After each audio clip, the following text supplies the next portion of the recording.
Morena, welcome everyone to Community and Natural Environment Committee.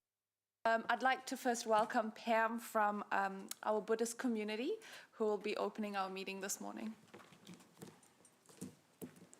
Good morning. The aim of the Buddhist teachings is to cultivate our hearts of compassion and understanding. They seem like twin qualities, but actually they are one and reside within the heart centre of all of us. And the methods by which we cultivate these good qualities is we do meditation. It's Buddhism that has given meditation to the world. So we will do a short meditation. So please, just sit comfortably.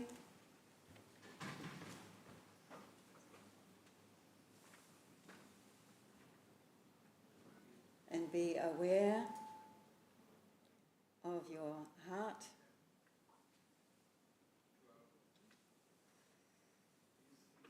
The heart which wishes for goodness,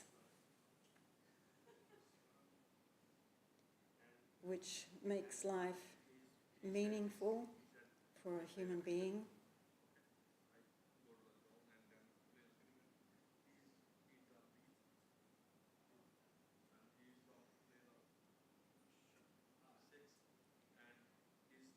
This heart of peace resides within us all the time as a source of all our activities. So even though we might disagree, our hearts are in the right place, as it were.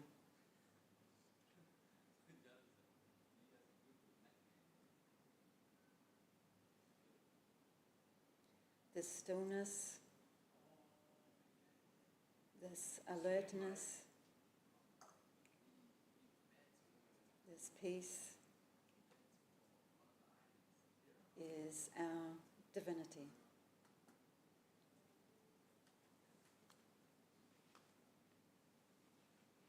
That's it. Kia ora. All our LTP meetings with Pam in the room. Yeah.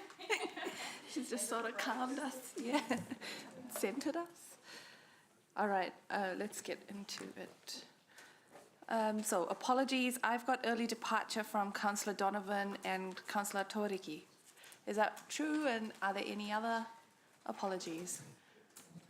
Is anyone from Mayor Paula? Is she? Deputy Mayor's online. Madam Chair, I might be, if we go past much more than midday, I might be an apology. Sure, noted. Yes, please. We will add Mayor Paula to that. There are no other apologies. I shall move those. Can I have a seconder? Councillor Max. All those in favour say aye. Anyone against? Thank you.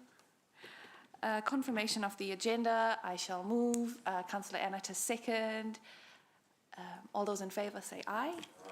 Anyone against? No. And declarations of interest, are there any? Yes? It's just one for me. Puketi Neighbourhood House is a customer of my business, but I'm just noting for record. Sure. Thank you. And no others? Noted. And we shall move to public forum. Can I please invite Meredith and Peter from Celebrating Age? Are they presenting to this? Yes. Yeah. Just to the front here. Thank you so much.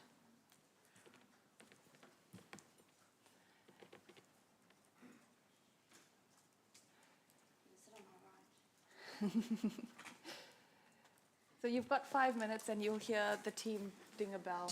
Okay. When time's up. Thank you.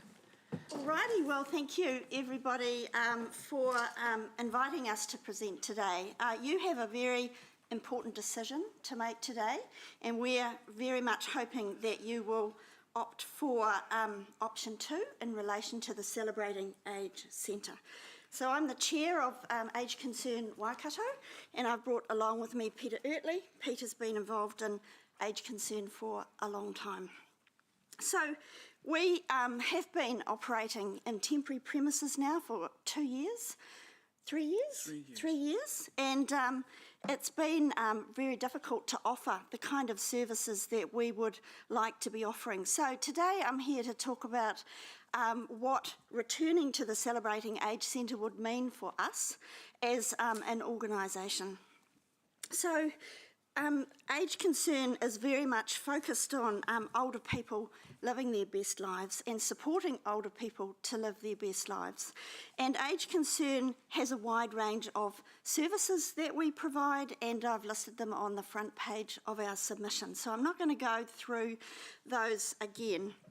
However, were we to be able to return to the Celebrating Age Centre, which I very much hope we can be, we will be able to extend our education events. Having a space that older people know is there, having it accessible and having it affordable makes a massive difference to older people.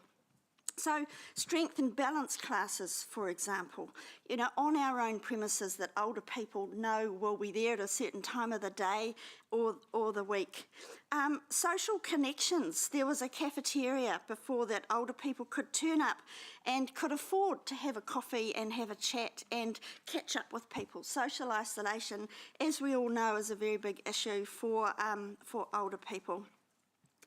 The provision of specialised confidential counselling and advisory services. So, tax advice, online access to services, helping older people manage a whole lot of the online activities that everybody now needs to do. Tenancy issues, health, nutrition, etc. As a charitable trust, ACW can be seen as a neutral space for the provision of specialist and sensitive services. So elder abuse and neglect is a big part of what we do. We're fully staffed to do that work with other agencies including police. And having a neutral space, a space in which families can come and talk to us and we can provide follow-up services and support makes a massive difference to the people we work with. A central and accessible meeting place for smaller older people's groups is really necessary as well. So we've put an example of Chinese dancing. So our new strategic plan also includes developing materials and education events to plan for adverse events. We've seen cyclones, we've seen earthquakes. I'm from Wellington not so long ago.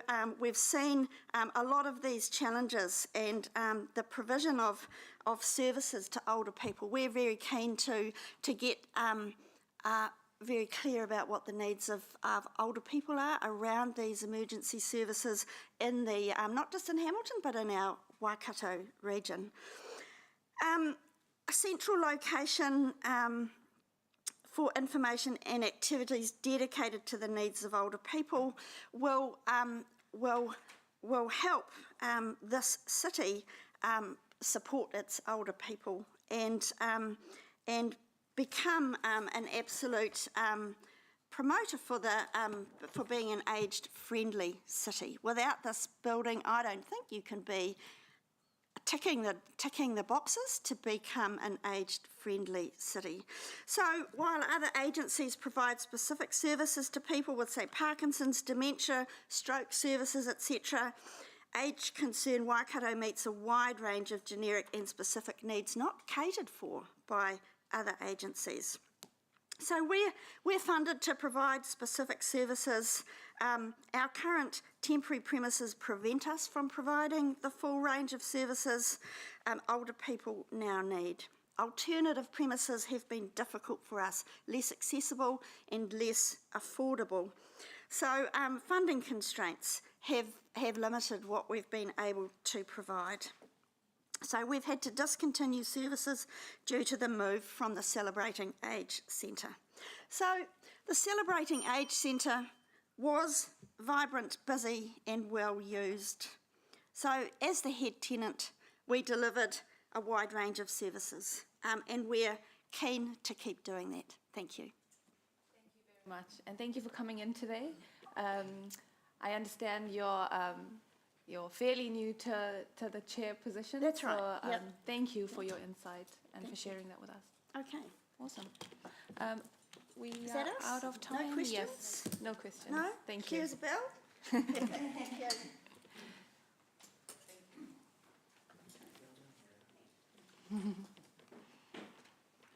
All right, we shall go to item 5, confirmation of the minutes from 22nd of February. Emma's happy to move, Councillor Emma, and Councillor Anna to second. Any comments or discussion? Nope. All those in favour, say aye. Anyone against? Carried unanimously. Point of order, Madam Chair. So, if I may, I apologise. I realise I probably should have declared a conflict of interest for item 7, the Waikato Regional Theatre, as a previous employee of the Momentum Waikato Community Foundation, and also as somebody who was employed advocating for donations and on behalf of the project. So I apologise for not having done that earlier. Thank you. We'll note that in the minutes. Thank you, Councillor Tim. All right, shall we go to item 6 in the Chair's report? Fairly short one this time. Look, I just wanted to highlight the good work that the community houses are doing. Councillor Anna and I have been on the road again, and we did another 3 or 4 last week sometime. So just a shout out to our community houses. It's really interesting visiting, so I encourage, if anyone, I know we're all busy, but if anyone has the time to pop in for a quick visit, I'm sure they will welcome you with open arms just to share the work that they're doing. It also provides a really good snapshot into the communities they service and the challenges individual communities are facing. No 2 community houses are the same. They're all very different, just as different as the people who live here. I also just wanted to highlight the events in my report. I've seen many of you at many of those events. There's a lot that goes into the organization of those events, so shouting out to the event organizers. I thoroughly enjoyed Children's Day, just to put it out there. There was so much to do for the families, and Garden Place on that one day, going from Children's Day to Lantern Festival on the same day, was just phenomenal to watch the logistics of stuff moving within hours and 2 separate massive crowds. Just really cool to watch in the centre of our city. And the last point I just wanted to make with LTP engagement. So Deputy Anna and I have we've been wanting to find ways to engage with the community better. So that's one message we've been sharing at our community house visits around, if you are holding an event or if you can host an event, let council know, councillors can attend, help us engage with people, essentially. And one idea we've had is to use our library spaces for engagement. So you will see it in your diaries come through, hopefully by this afternoon. Governance has been working with us to put together a schedule of drop-in sessions at all our libraries over the next couple of weeks. So I encourage you, if it's in your area, you have an interest in LTP engagement in general, please come along. And those will be sent out to you, hopefully today.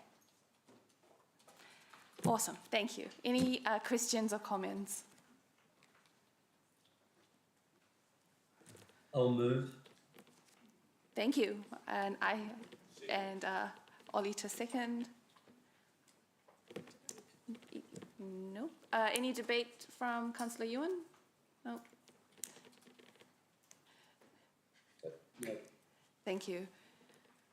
All right, and to the vote to accept the report. Oh, sorry, wrong screen. I wanted to pick up on Councillor Kesha's comment around the CAI demand that our community is facing at the moment, and that we're hearing so strongly coming through our community centres.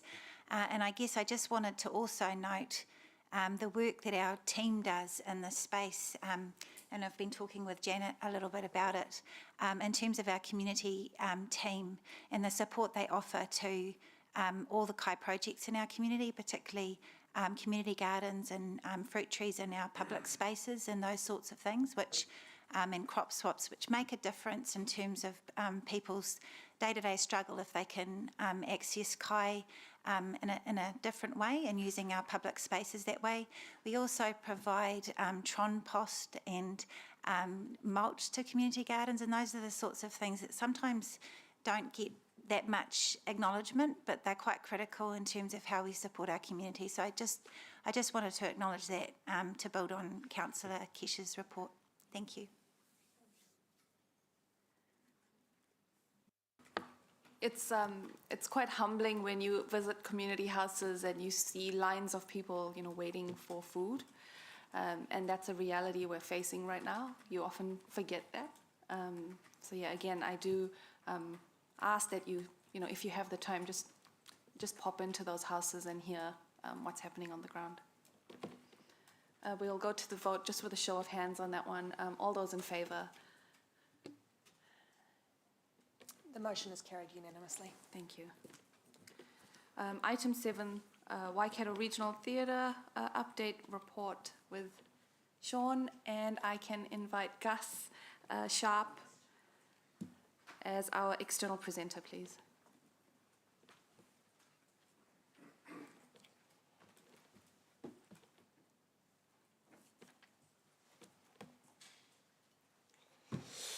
Tēnā koutou.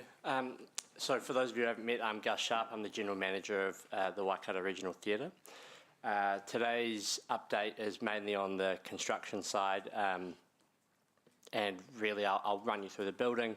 We've got an updated fly-through of the public areas that I can show you as well. And then I'd really like to just open it up to questions. There's always a lot of questions about the theatre, and I feel like it's important for those of you that I haven't engaged with to be able to ask the hard questions. Is the presentation ready? And now I'll pull the cup order.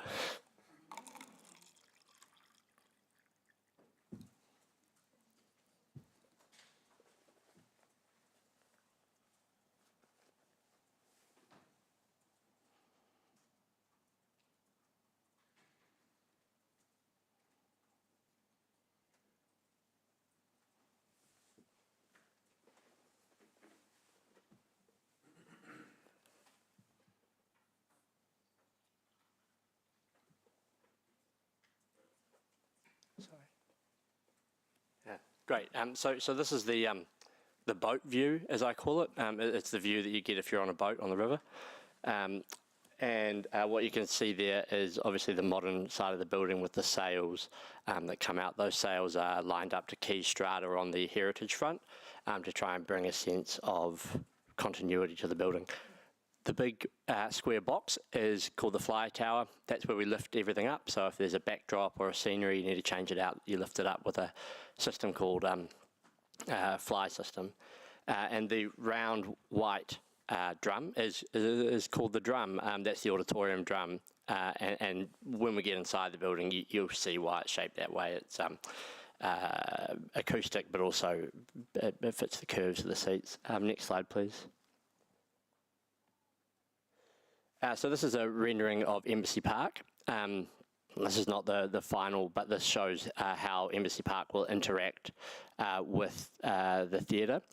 It's used for a number of reasons in relation to the theatre, and I'm only speaking at its role with the theatre. There's obviously a civic role and the riffraff statues going back in. So parking that to a side. In relation to the theatre, it's what we call a staging area. So it's to absorb crowds of people after shows to make sure that they're not simply parked on the side of the street. It's to provide a space for pauwhiri and welcome. It's to also house people safely in the event of a fire evacuation and things like that. I think it'll take a wee while for the trees to get that big. Next slide, please. So this is a combination of the existing heritage front and also the modern development that's going on and extending it out. So obviously the glass part on the your left, stage left and stage right, whenever my strong suits, is all new. There's a cafe area down the bottom, and it's envisioned that that's going to be one of the main ways that audiences enter the building. Obviously, the heritage facade is being painstakingly preserved and will look better than it has since construction, I'd imagine, and certainly a lot stronger. Next slide, please. So this is looking from Sappermore Jones. So those windows are all original. The face going down Sappermore Jones is a heritage room, so it's got a gabled roof, it's got provision for light, sound, it's got a sprung floor for dancing, it's got a ballet bar, it's got full length mirrors, so that is a space for dance schools, for the Royal New Zealand Ballet to warm up, things like that. It'll also, in my opinion, probably see heavy use for strategy days, cocktail functions, things like that. We can have 300 people in there standing. Next slide, please. This is supposed to be a video, but seeing as this is a PDF, I don't know if that's going to work. So let's just go to the next one. Cool. So this is my favourite rendering. This is the auditorium itself. So this is a 3-level theatre, also known as a lyric theatre. Compare it to Founders. Founders from the stage edge to the back wall was about 42 metres. We're about 24 metres, and then we stack upwards. What that means is better sight lines, better acoustic performance, and a reduced footprint, which is also quite key when we're working with this. One of the things that people often wonder about is, what is acoustics? What does it mean? It's essentially efficient use of energy. Sound is energy. It bounces off things or it gets absorbed into things. So by reducing the volume of the room laterally, but increasing it vertically, you are essentially shortening the distance that sound has to travel. So if there's an unamplified show, it means that there's enough volume vertically to get reverb, like in a church, but it's short enough that everyone can still hear it clearly. When you have a PA or a stereo, a big stereo system, doesn't matter. But for orchestra, opera, choral performance, it's kapa haka, it's really, really important. And those things at the top, those are acoustic reflectors. Again, they help to shape where energy goes, how it gets to people. The curved one at the top is a halo or reflector, and it brings everything back down into the room after it's got that reverb. Next slide, please. So this is what it would look like if you're standing on stage. You can see that we've gone for a updated version of a box arrangement on the side. So as opposed to being enclosed boxes which just face each other, which, the reason back in the 1600s was so you could see who was in them. Our seats are angled, there's no side walls, so everybody in those boxes can also be seen as being in boxes, but can also see the performance adequately. Those balcony fronts are being made by a boat builder in Auckland. It's one person making all of them. So we're doing sort of welfare checks every month to see how he's getting on. Next slide, please. This shows probably in a slightly starker detail just how the actual seats are laid out. You can see that there's a lot of striations or breaks. Those are to preserve viewing angles in case of a really tall person, basically, and also to give shorter people more options when it comes to seats. And my wife's about 5 foot, and we always sit right at the front of the circle because that means there's no one in front of them. So that's what all those breaks and changes in verticality are there to help as viewing angles. Next slide, please. So this is the floor plan. So this is what we call the stalls area. Stalls because back in Shakespeare's day, you stood in them, and they were also horse stalls, and they used to be sort of the cheap seats. For modern concerts, modern performances, they're often seen as the more premium seats, especially at the front. What you can see is the size of our stage is massive, and that's in order to allow companies to have significant amount of performers, dancers, or stage people in the wings, as they call it, so that they can do efficient scene changes and things like that. You can see that it's partially underground, so obviously it's on a riverbank, so this part, the Victoria Street side is underground. That gives us thermal and acoustic properties, less shielding, things like that, helps with cost efficiencies.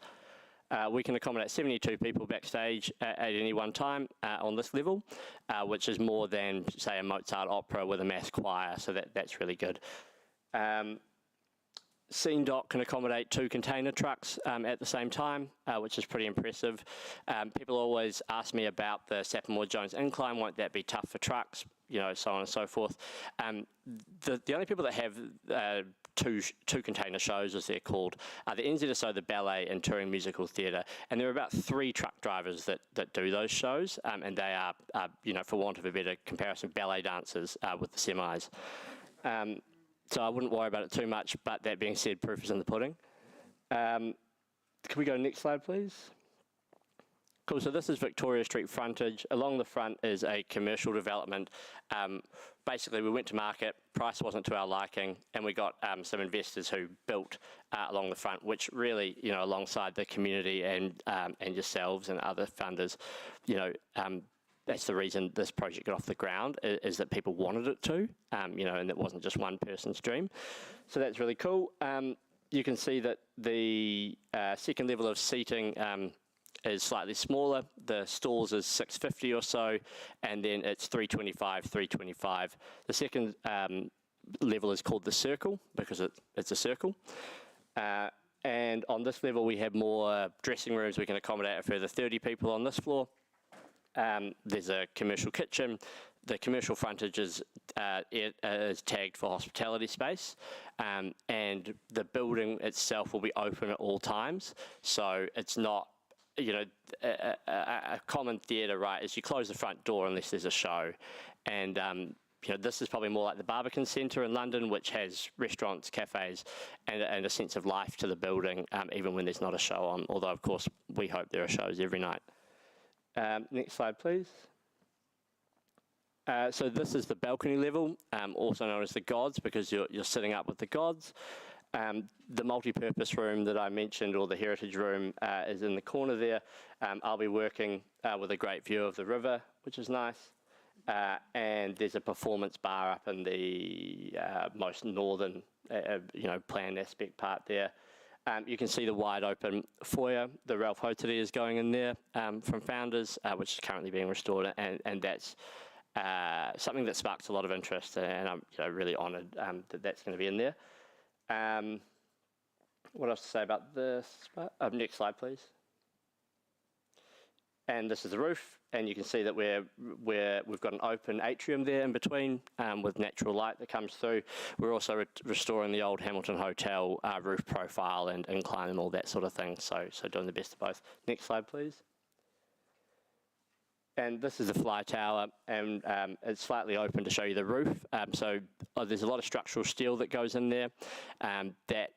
That structural steel is rated to carry, you know, over 100 tonnes of dynamic load as well, because it's moving during a show. You pull things up, you put them down. And, you know, the fly tower is one of those things that turns a performance venue or an arena or a, you know, music hall into a theatre. It's the ability to have dynamic scenery during a show. Next slide, please. This is the cutaway. So you can see basically what I talked about, the stalls, circle, balcony, and you can see how quickly the balcony rakes. Again, that's for seating angle, viewing angles, sorry. We have an orchestra pit down the bottom, so for ballet or for musical theatre, the orchestra is actually under the stage and they use a series of effectors to get it out. We can accommodate 72 players under the stage, which you know, is not comfortable, but it is doable. We have a trap room, so that's a mechanism that allows people to either disappear from stage or appear on stage. They can use a hydraulic lift to propel people onto stage. And then you can see all the back of house stuff as well. And then there are catwalks in the actual room itself for us to hang lights and things like that. So what makes this different than other theatres that I've worked in is the versatility of it. So a lot of theatres will have what they call a proscenium arch, and that's that ornate arch you know, and basically what that serves to do is to hide all of the technical equipment. Our proscenium arch is removable because a proscenium arch, you'll remember I talked about energy bouncing around. So energy hits proscenium arch and goes back into the stage. For orchestra, unamplified stuff, you want it to come out. So our proscenium arch can fly out or fly in, as they call it, and those are the two modes that we have. Amplified performance, whether it's rock and roll, hip hop, comedy, you know, musical theatre, that will have the proscenium arch in because there'll be a lot of stuff on stage, lights and curtains and scenery that you need to hide, and also they rely on a powered system to put out energy. When it's an orchestra or a choir, kapa haka group, all that comes out. There's not much lighting. Another acoustic reflector goes in, and we basically changed to being something like the Michael Fowler Centre. So it's sort of a twofer in a way. You've got a St James, and then you've also got a town hall at the same time. And I would say that you know, when we're doing when we're doing civic events or citizenship ceremonies, you know, we will be operating with everything flowing out, you know, to give that sense of scale, that sense of grandeur, and the halo that's in there joins up, so that there's sort of a circle that goes around the whole room, which moves it from a two-room, as in stage and auditorium, to a one-room, you know, like the Michael Fowler Centre. So it's really versatile, which is really cool. And I think that's the last one. Yeah, so I probably used up all my time, but any questions? Are there any questions for Gus? Councillor Jeff? Yeah, thanks, Gus. That looks amazing. I presume in this forum we're allowed to talk about finance and costs? Yeah, absolutely. Well, sorry. There's all sorts of gloomy stories sort of circulating and gloomy predictions that you get when you're sort of out and about. In terms of the cost of this project, can you tell me where we're at? Are we on budget? Is there going to be a cost overrun? Perhaps just hit me with it. Yeah, sure. So I really love this question because it's the only project I've ever been involved in where I can confidently say that there are not going to be any budget overruns from a construction point of view. So we have a gross max price signed with Foster's, who came on board. Yep. So that was signed in 2015, 16? Yeah. Anyway, a long time ago. Yeah. And that 16. And that price hasn't changed. So we're working with them to manage the construction costs, which have gone significantly above that price, to actually bring it down for them, but we're under no obligation to do so. So we will pay the same amount no matter what it costs them. So has that meant value engineering, or whatever you call it? Yeah, definitely. So one of the things that we've done with value engineering is cross-laminated timber in place of some structural steel. So for the fly tower, you can't do that, but say for the balcony supports, you can do that, and it's actually technically a little bit stronger in some respects. So Foster's present us with value engineering proposals, so it could be as simple as, look, we're not going to put PVC on, we're not going to put vinyl flooring on back of house areas, we're just going to go polished concrete. For something like that, we'll probably say yes. So then there are other things that we don't say yes to, where they impact on patron experience, where they impact on performer experience, or the versatility of the venue. So we run through like a number of different criteria, and we get advice from Jazzmax, our architects, Charcoal Blue, our theatre consultants, and then RDT Pacific, who are our project managers, also review the proposal. So we don't say no unreasonably, but we're very clear about what we actually want to achieve with the building. Okay, thanks, Gus. And just, sorry, one supplement. So you mentioned no costs in terms of construction overrun. So there's no extra costs whatsoever. So are you able to assure us that this council is not going to be asked to put in any extra money? In terms of construction, yeah, absolutely. Yeah, no. So we may incur extra cost ourselves, but that will be a result of a variation. So if we said, look, actually, we've decided we want to add on 4 more levels or whatever, obviously that's not covered by the contract. So and we've done a number of variations as well as technology's changed. For example, in our stage lighting and AV, we've done variations that have a minor increase for us, but have a great impact on the versatility of the building. But that is all stuff that we are able to fund, or we're confident that we are able to fund. So I think the odds, never say never, but I think the odds of coming back to council for construction-related funding are very slim. Thank you.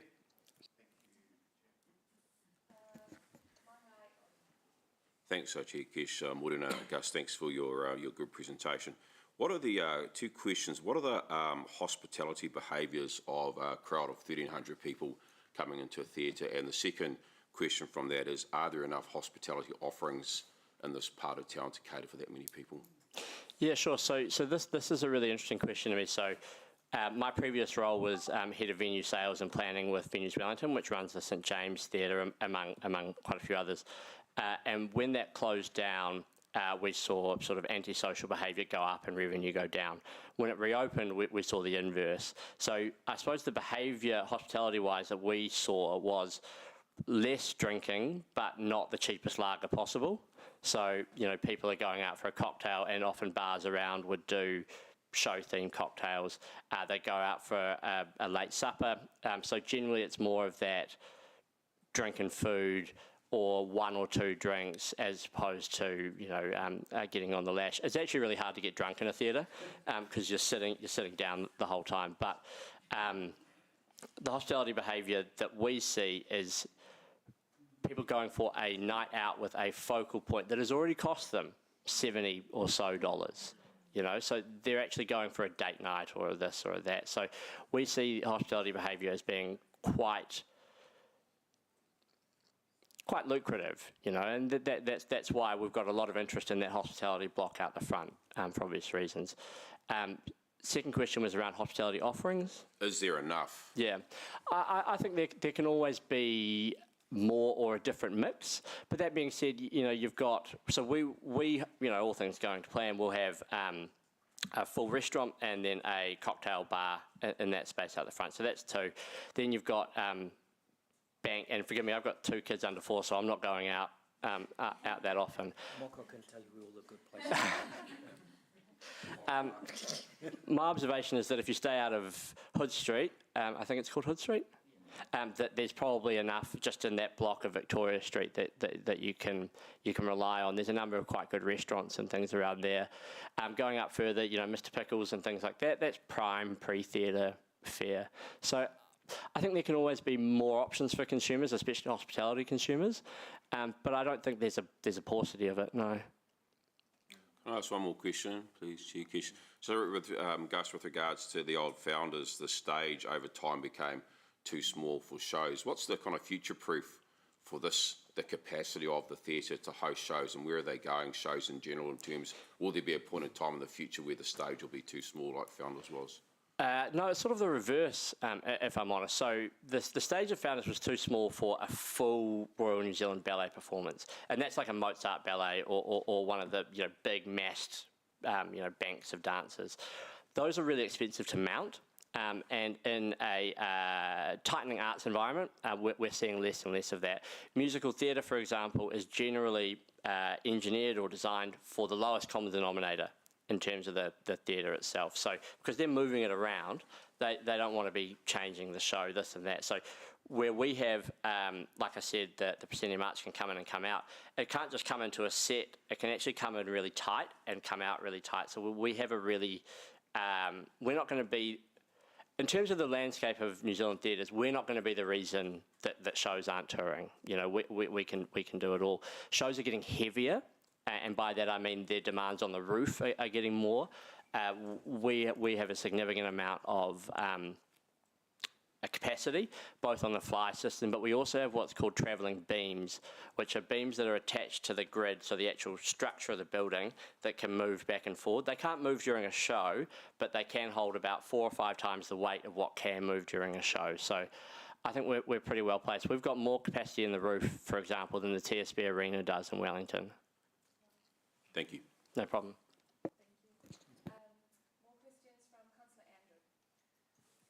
Hi, Gus. Could you talk about the affordability and availability for community groups and non-profits? Yeah, sure. So obviously access to the theatre is important. And that's one of the things that's been driving this project, and also, you know, that's one of the reasons why Council and Trust Waikato and a number of others have invested in it. So we will be offering a discount to the community. We'll be offering inclusion of our technical equipment to the extent that we can. What the depth of those two things, as in the depth of the discount and the depth of the free technical supply and things like that, is going to depend on how operational funding shakes up. And at the moment, we haven't got any. So we will do those things. And for example, the industry standard for discount nationwide is about 15%, and there's no technical inclusion. We want to do better than that at a minimum. But our sort of high watermark, and if we've nailed everything, then we would want to be offering a 40% discount and complete inclusion of technical equipment. Labour will always be on charged. In any business, labour is always on charged. So I guess the answer is that it's still to be determined, and it was last time we spoke about this as well. Yeah. So we were a bit disappointed not to see any funding in the LTP, but I understand the situation that council is in. Excellent. Gus, and welcome to committee today. We're also, as a City Council, funding ongoing, what are they called, PEMA funding, which is $1.1 million per annum, CPI indexed, and for a 10-year period with a right to renewal. I guess in a brand new theatre, in the early years, there might not be a very high call on those funds or a need to be able to use them. How do you propose to protect that funding and treat it for future years, and what kind of reporting might we expect as a council? Yeah, sure. So obviously we are a registered charity, so we're audited annually. So we get audited on all of our grants. So every time that we are audited, we have to prove, A, that we were paid in accordance with the grant, we weren't paid too much, and what reporting that we did on that. So, that's one answer, is the standard charitable trust accountability. The other one is that PEMA money will be paid to the trust, which is the owner of the asset. The operating company, as in the company that I work for, has no call on that money, so it can't get sucked into operational trust. So, say for example, and touch wood, say for example, the operating company goes under, right? There would be no recourse to those funds that are held with the trust. So, as far as the actual insulation of asset risk versus operational risk, I think it's been done quite well. In terms of reporting, I think it's in our funding deed. I haven't crossed that bridge yet because we're not open, focused on actually getting open. But whatever's in there, we will be following, of course. Thanks. Sean, did you want to add comment? Yes, if I may. Good question. The PEMA funding, its intention was to enable the trust to build up a reserve. And so rather than council being hit up after 3 years for a really big amount of money, it sort of drip feeds it to an extent. But the grant agreement requires the theatre to report to us twice a year on their activities. That's not just for the PEMA funding, but for our initial investment in the build and construct of the theatre. So they will continue to report to us regularly, and that will include a status of the PEMA funding. The intention of the trust will be for them to properly manage those funds whilst they're held in reserve. Any other questions? No. Deputy Mayor Angela. Thanks, Chair. Hi, Gus. Hi. Gus, just I was out with Mayor Paula at a retirement village last week, and we were talking to the residents there. There's a lady there that's well into her 90s now and loves the ballet, so she's very much looking forward to the new theatre. Can you just give us sort of a high-level understanding of, older residents or people with mobility issues, how they'll be able to interact with the theatre and come to shows? Yeah, sure. So first I'll deal with mobility issues. So we have, I think, 3 or 4 mobility parks directly outside the venue. We also have a drop-off zone outside the venue. There are no bus through fares or anything like that, so it's dedicated to that. In terms of aged patrons, so my experience from other from working in other venues, is that we have what's called a groups booking department, and those groups bookings come through our ticketing agent. They book as a unit, and then they can either organise their transport, and many retirement homes do this. They will organise social outings. They've always got a social committee or something like that. Or if they want to get in touch with us, they can and ask for a transport. The Royal New Zealand Ballet and the orchestra often also do outreach to these age groups. They're great patrons of the shows, so they will often be in touch and organise social outings. In terms of people, further afield, I mean, the reality is that, if the thing that's stopping you from getting a show is mobility, then come and talk to us. Because, we do have some powers under our resource consent to hold parks and things like that as well for people. And if people are coming and they don't have mobility issues, then we would encourage them to park further away to allow space for those who do. There's 1,500 parks within a 10-minute walk, so, if you can walk, do it. Yeah, it sounds great. And just second question, I'm curious, having gone to theatre since I think I was about 3 years old, in this theatre design, when you show the interior with the seats, why does the designer theatres keep putting seats directly behind each other and not stagger? Because if you're kind of average height like myself and there's a tall person in front of you, you spend all night doing this, trying to look. I'm just curious why designs of theatres still continue to do that.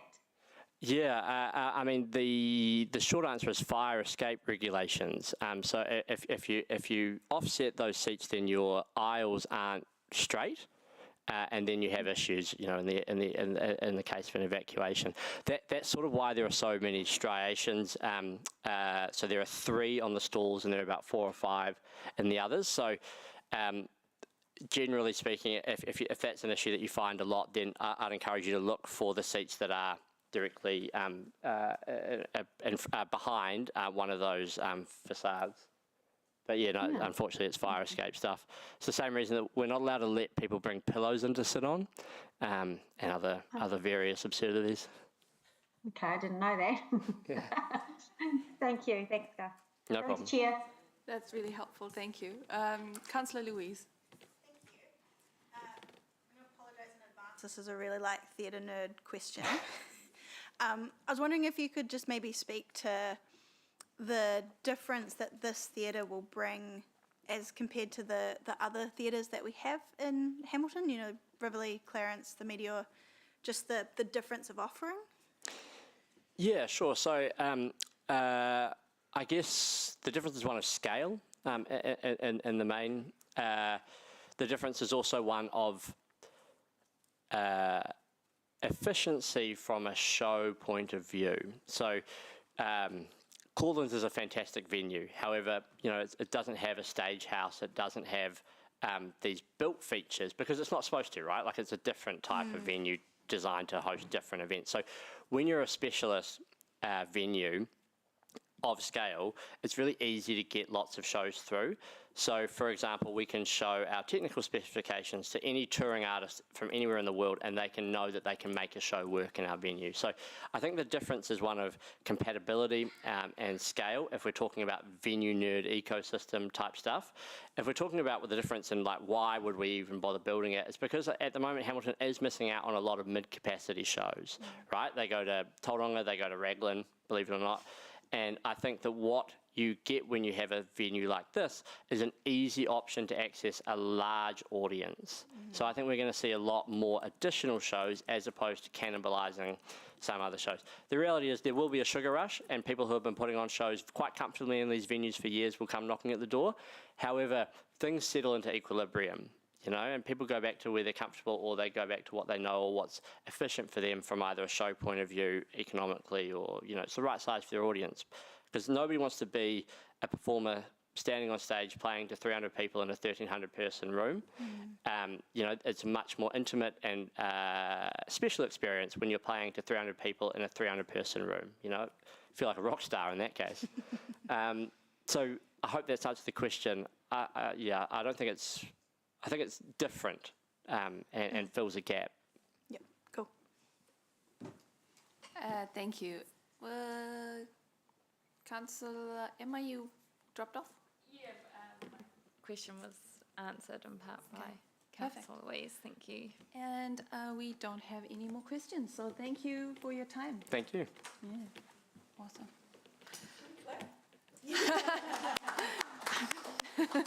Sure. All right, so if we go to page 15, the recommendation just to receive that report. Would anyone like to move that? Councillor Louise and seconder, Deputy Mayor. Thank you. All right, would you like to have any comments? Any debate on that one from the floor? Easy. We shall go to the vote on the board. Is that all right? Yes. Practice the board for today.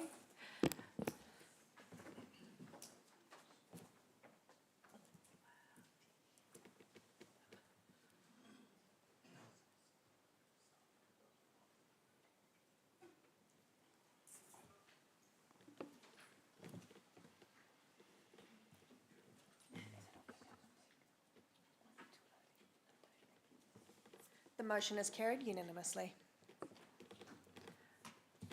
All right, thank you. We're going to go to item 8. We'll see how we go with our time, and I might call for a break in between question time. So if we can have Maria, thank you.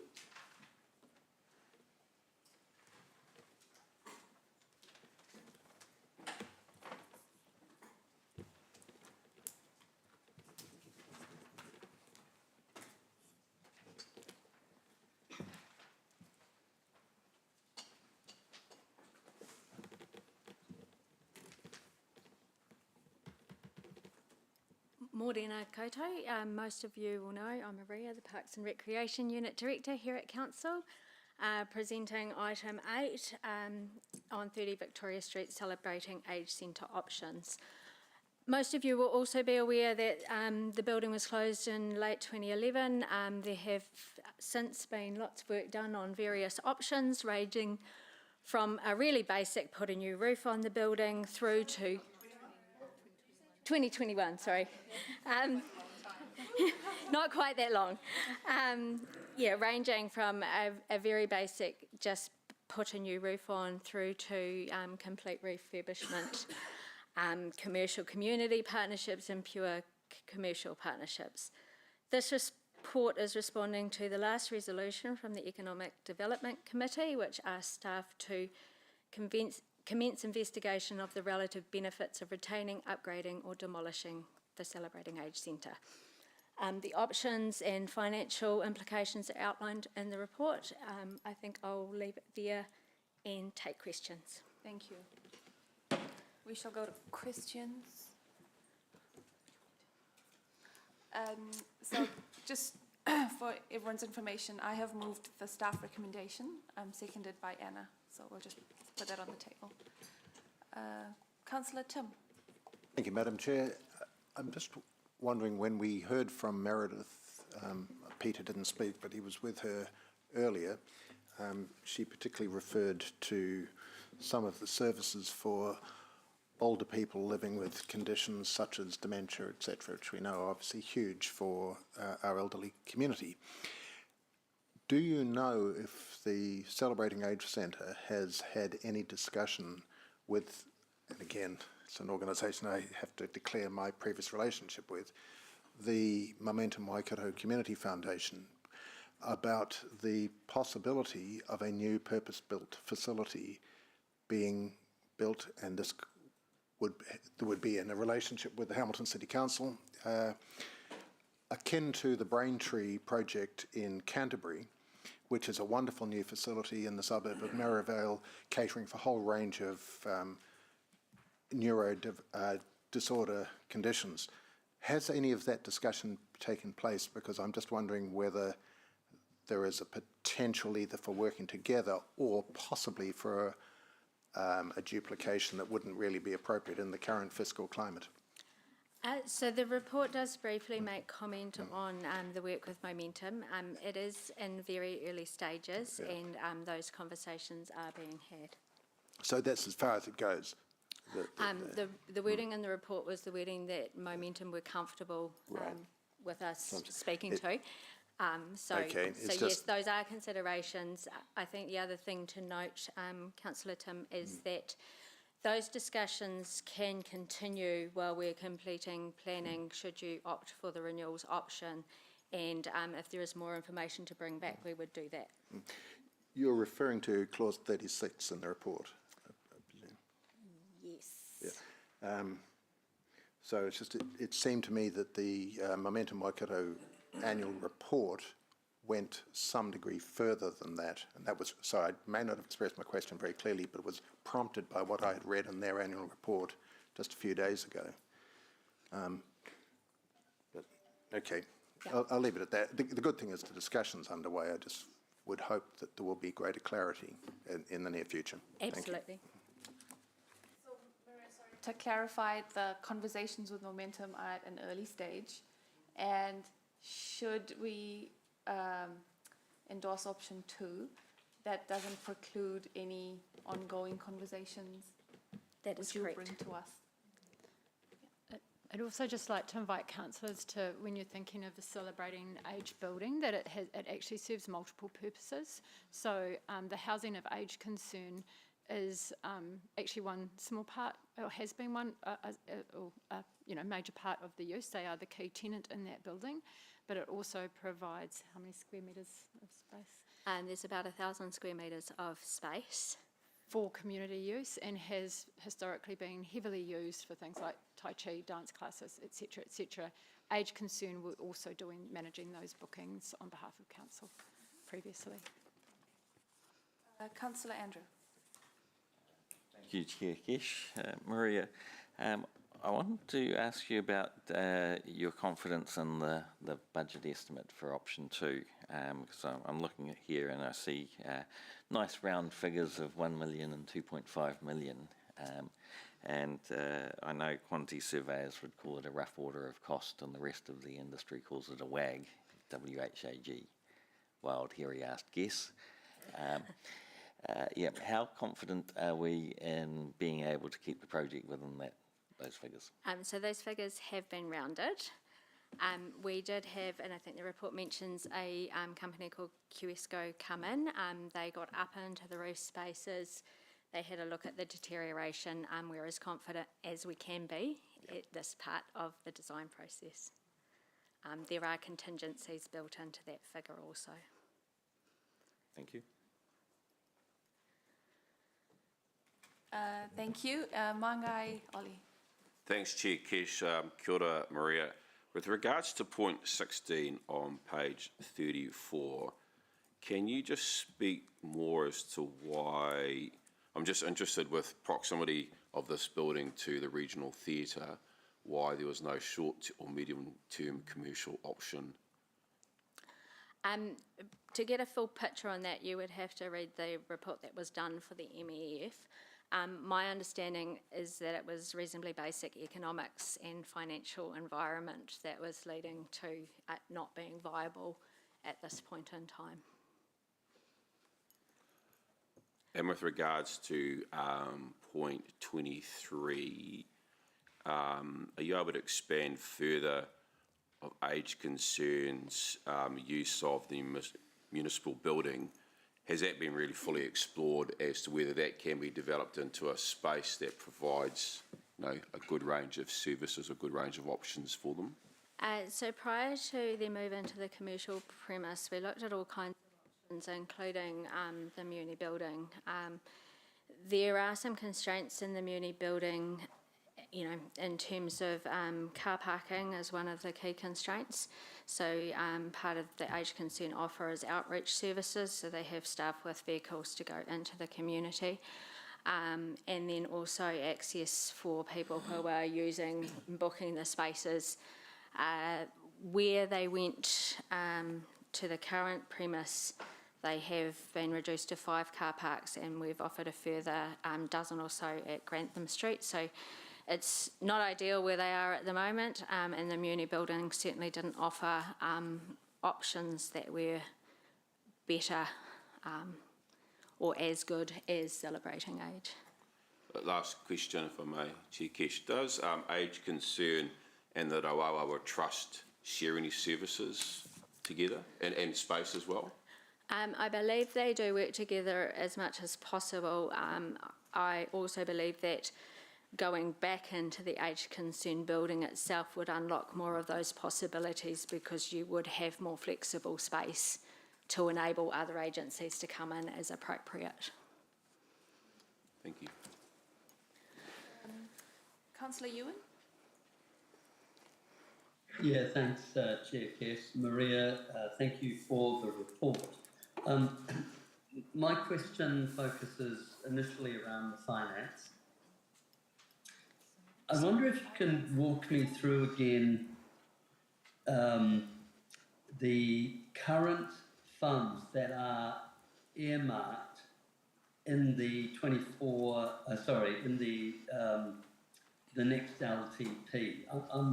I've tried to follow your figures, but I wonder if you could just walk me through it. So I'll just pull up the information so that I have it in front of me accurately.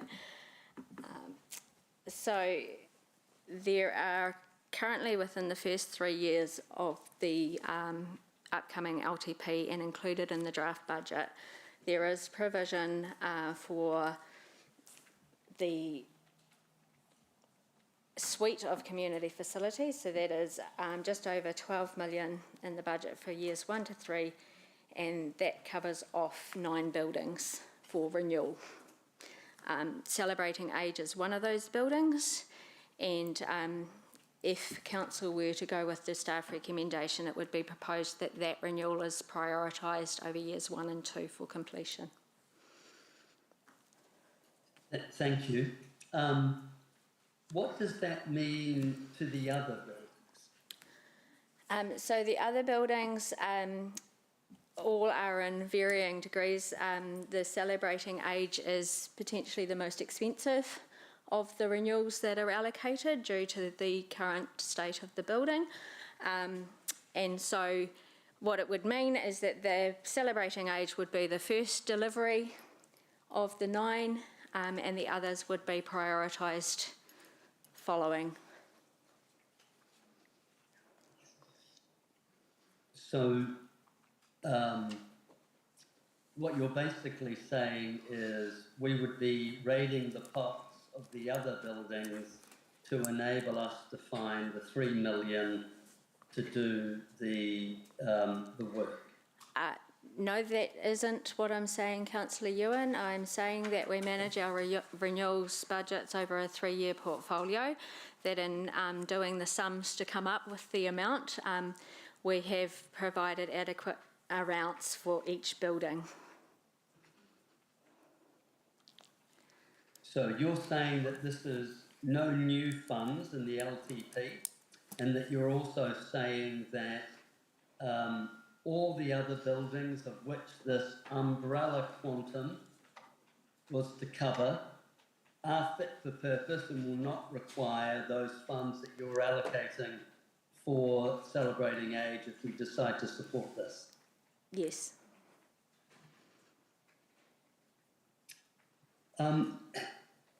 Reading the report, it recognises the land as MEF land, is that correct? Yes.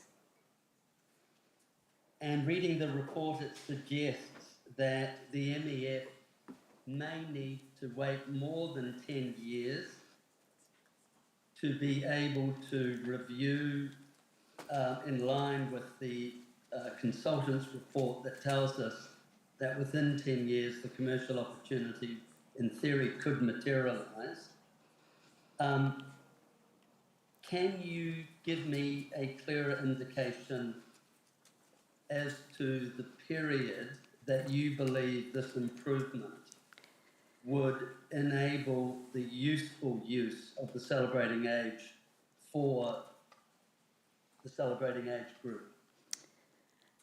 So there's potentially a couple of parts to the answer to that question, Councillor Ewan. It would be entirely Council's prerogative to review the use of the building at any time they saw fit.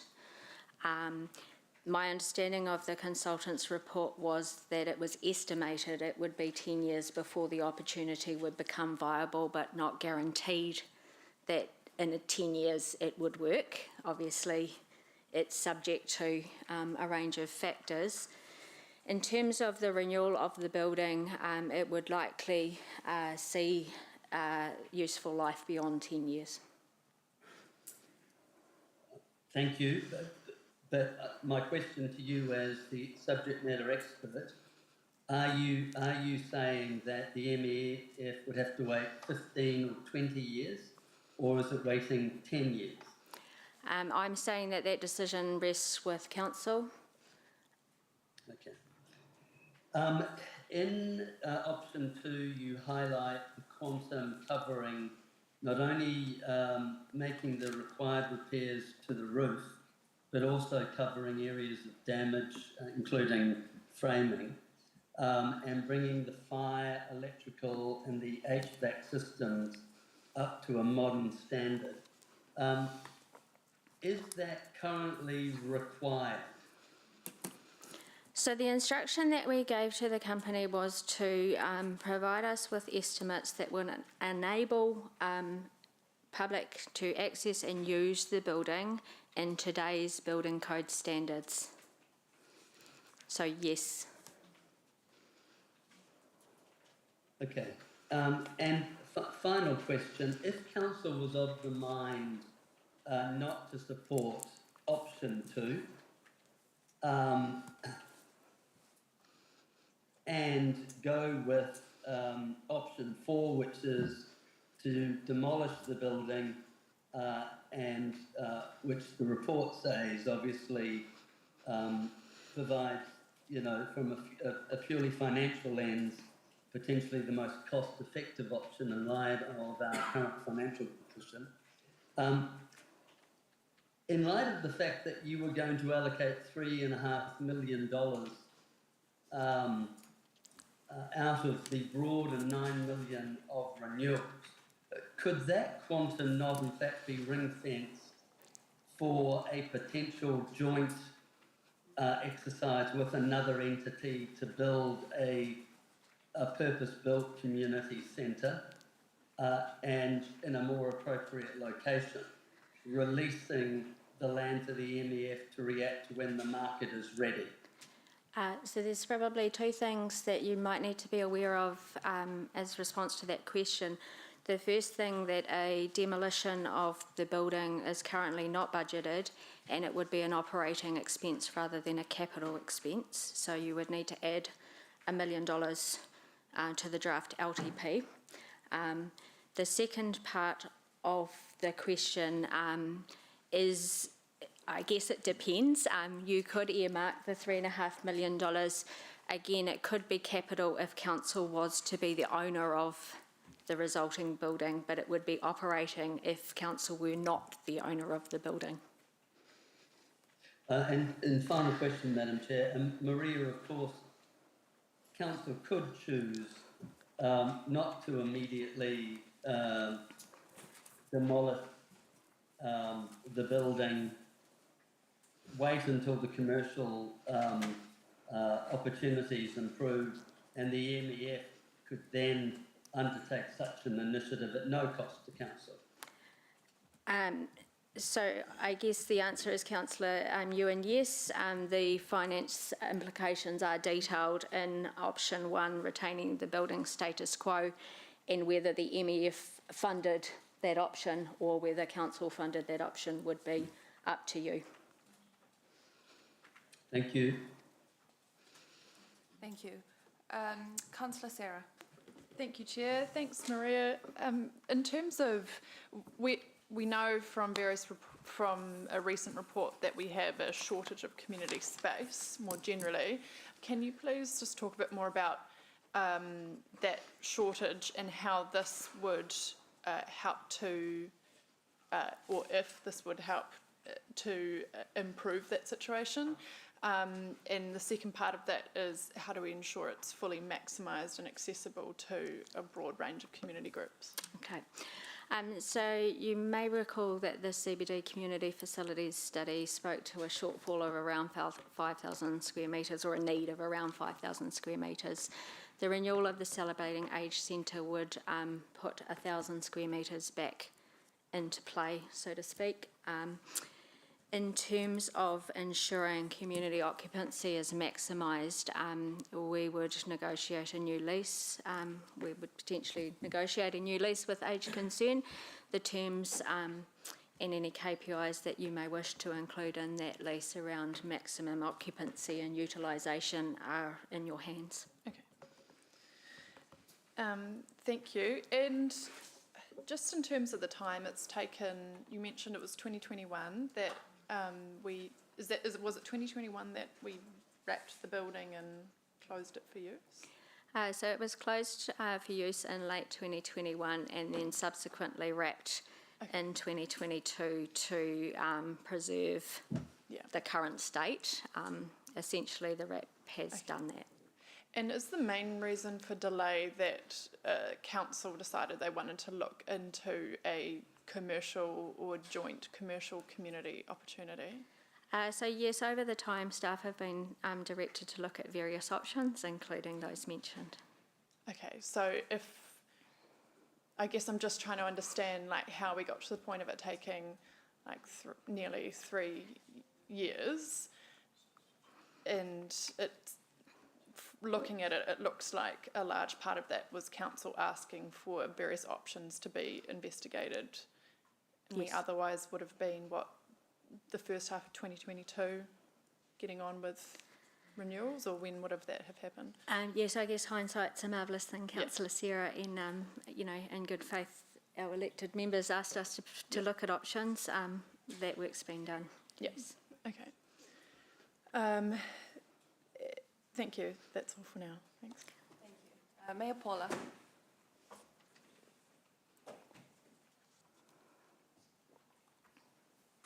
Mayor Paula.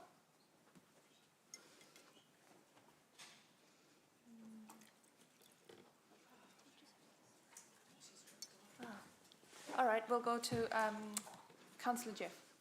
Thanks, Chair. Maria, you mentioned that option 2, if we go with option 2, we're basically committing that 3.5 million for this building ahead of the other, was it 9 buildings? Have we got visibility of what those other buildings were? Yes, we have. What I can say about the other buildings is the Age Concern has the highest occupancy. The other buildings are the Enderley Community Centre, the Flagstaff Club, Franklin Railway Institute, Hamilton Radio Club, Metro Judo, Norris Ward and Te Rapa Sports Drome. Right, okay. So the visibility that we're getting is that's not in any report that we've got? No, but I'm happy to circulate that information if that's... Right. So, and is it it's your judgment that this building is ahead of those in terms of priority? In my professional opinion and based on the reports on condition of the buildings that we have, combined with occupancy, yes. And also location. It's in, the Victoria Street, Main Street. It's wrapped in scaffold.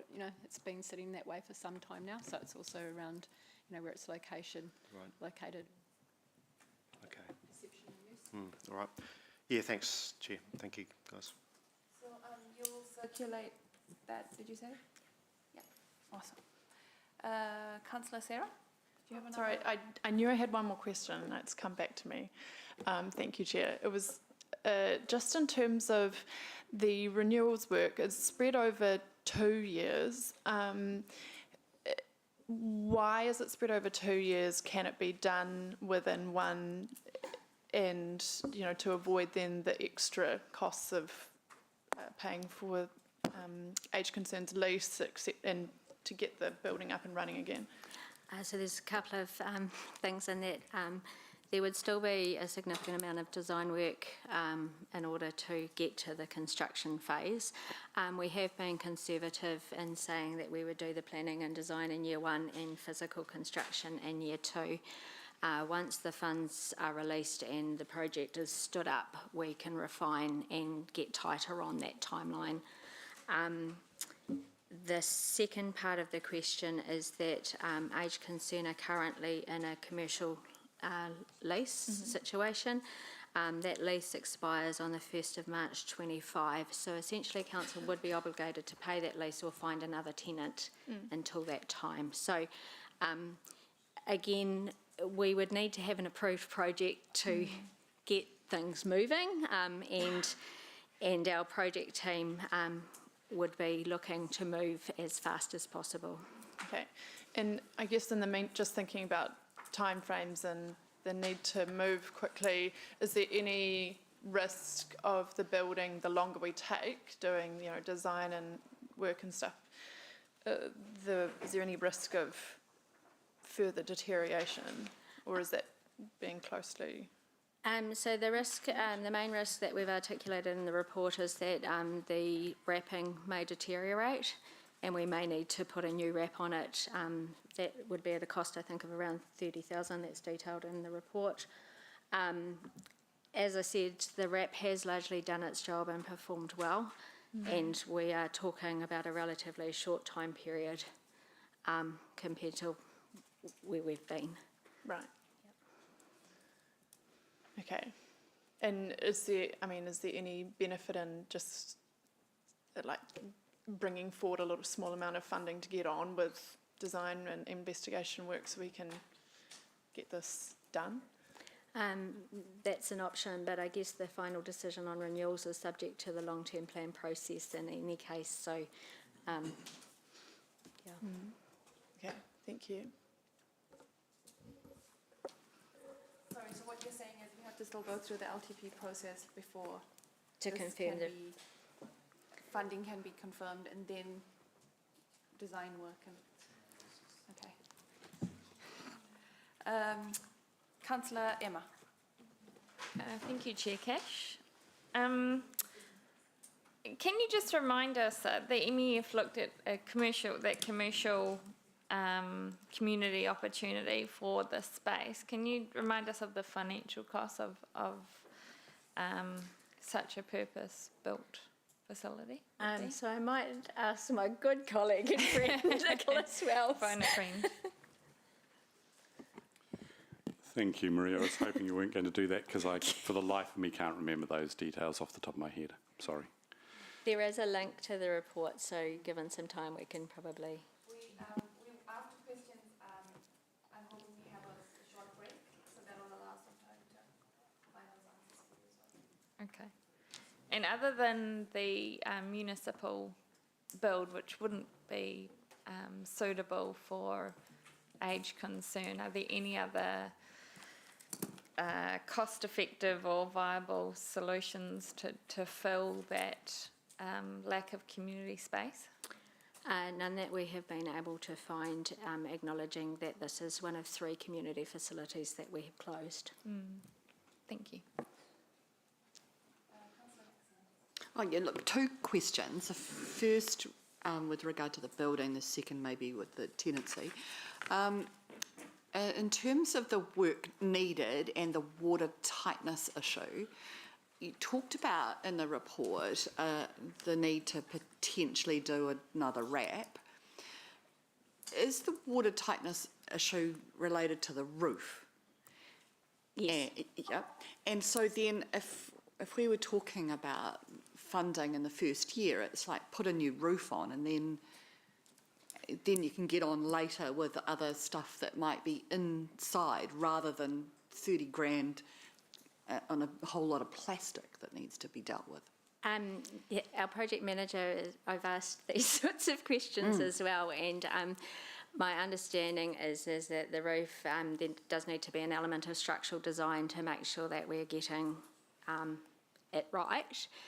And when we start, the roof will absolutely be the first thing to go on, but we need to get through that design phase before we can start the construction phase. My understanding would be that when our project manager gets a hands on a funded project, those exactly will be the sorts of things that we'll be looking at in terms of accelerating the time frame. As I've said, we've kind of been conservative in the planning year 1, delivery year 2, until we can actually get that planning funding unlocked. We can't be any surer. Okay, It's more appropriate for us to put funding in over year 1 and 2 and then pull the funding forward than to plan it all in year 1 and then have to request to carry that funding over. And that's entirely possible through potentially the Finance Committee to do that. Yes. After it's been approved through the long-term plan process. Yes. And that won't impact on other constraints that we have in a really tight first year of an LTP. Yeah. Okay, that's good to know. The other, with regard to the tenancy age concern, they're currently in Grantham Street, and from what I've heard, we have an obligation to that till March 25, a financial obligation, whether they're in it or not. March 25 is only a year away, right? And so will there be an opportunity to bring them into, out of that situation into something else? We could look at those options. If we are going to renew the building, we'd have to look at the impacts on them and moving them twice. Yes. And whether that was the right thing to do or appropriate for them to maintain their services. All of those things can be considered. Again, once we have a live project, we can get some certainty around that timing and look at those other options. And it's not an inconsiderable rental obligation that we have.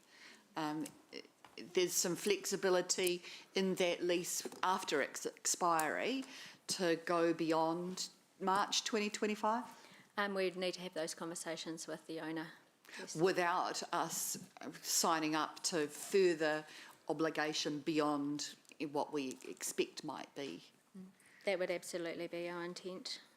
That all becomes part of our project planning, so when we're looking at timeframes and all the dependencies, and so we'd address it at that time.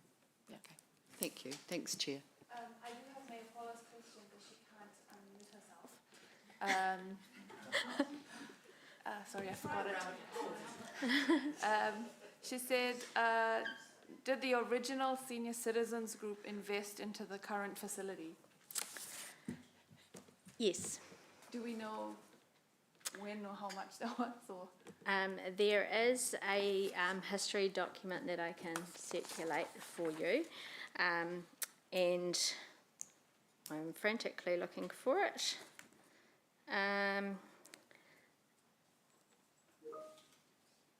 So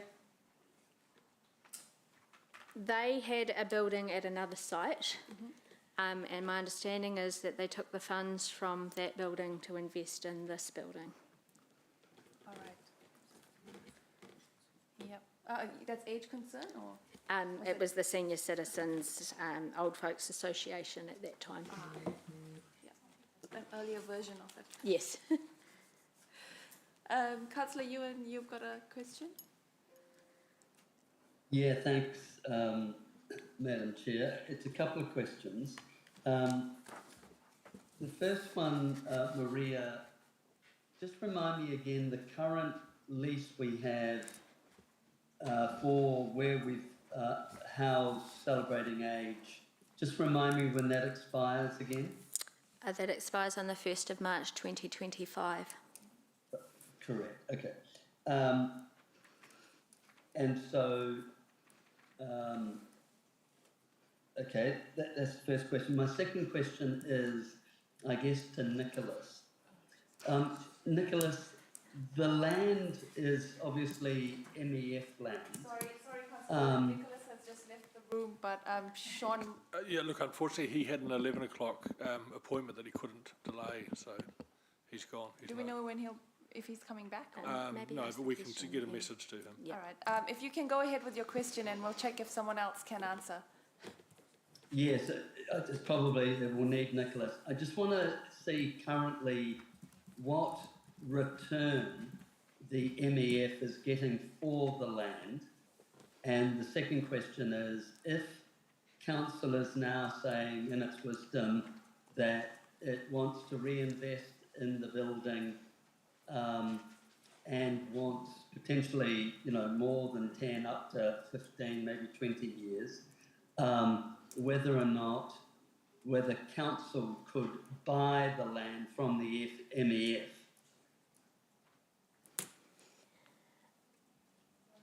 So it really needs, I think, Nicholas, because he would be the only one who would know whether or not the land is providing any return to the MEF.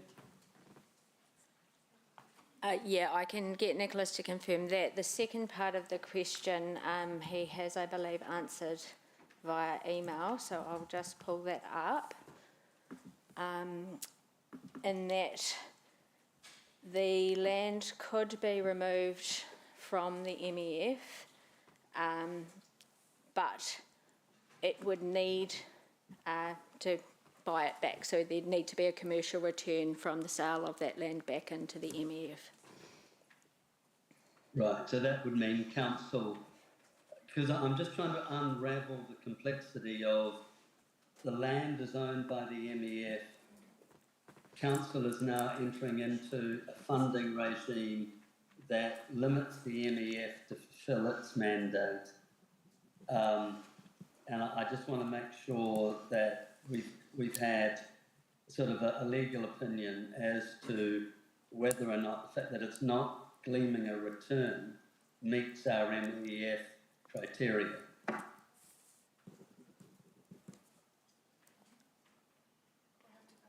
Yeah.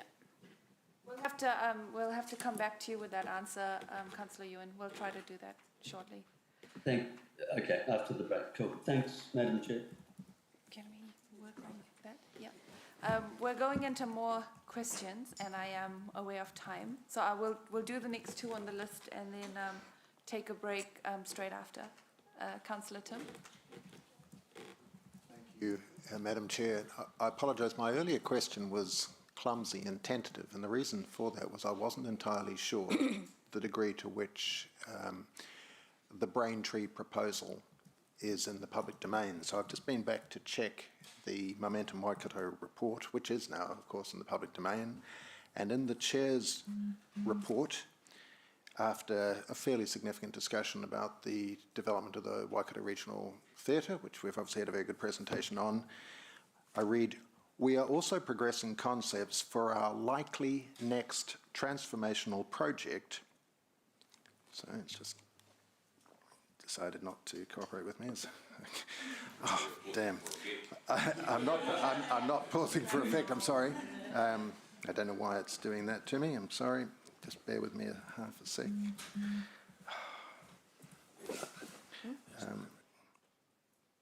Sorry, it was just the reason was it was a graph and it went on to a different page.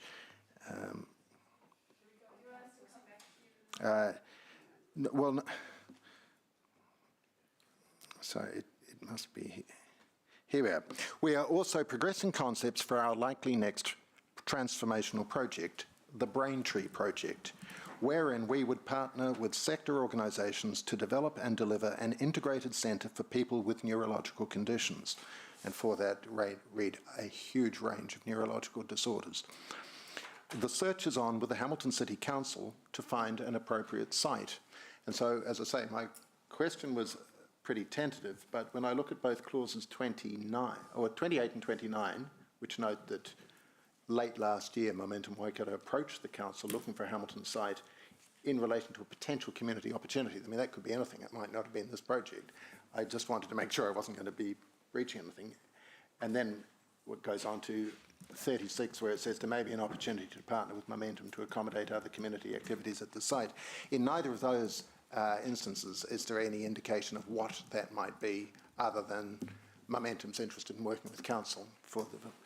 So my concern is that I feel that we're discussing something without having all the information that we would need in order to make the best considered decision at this point. I'm personally a passionate advocate for the development of a Braintree facility. If you have a chance to Google the one in Christchurch, you'll see just how exciting it is. Now, of course, it's all comes at a cost, but a lot of that would be through philanthropic trust. Yeah, so I guess my question is, do we have a fifth option here, which is effectively buying us a little bit more time in order to get greater clarity from Momentum Waikato as to what their commitment to this particular project is, because I think it would have a significant impact on the decision we might make for this particular facility. So my understanding, Councillor Tim, if I could respond to your question, is that they are very interested in developing a Braintree facility. It provides quite different services than the aged concern, but possibly complementary.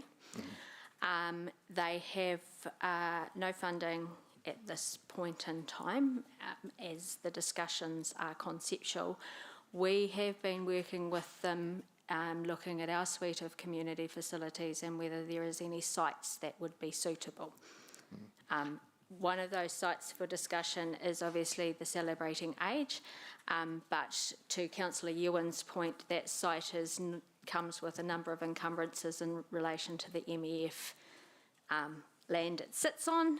So there's still quite a bit of work. What we said in the report is, again, that we believe we could explore the momentum in conjunction with getting on with the renewals, and and confirm with you before the renewals actually start proper whether that is an opportunity or not. Thank you, Maria, for that. And if I could just follow up, I appreciate the fact that an age concern isn't just has a different overall purpose for existing.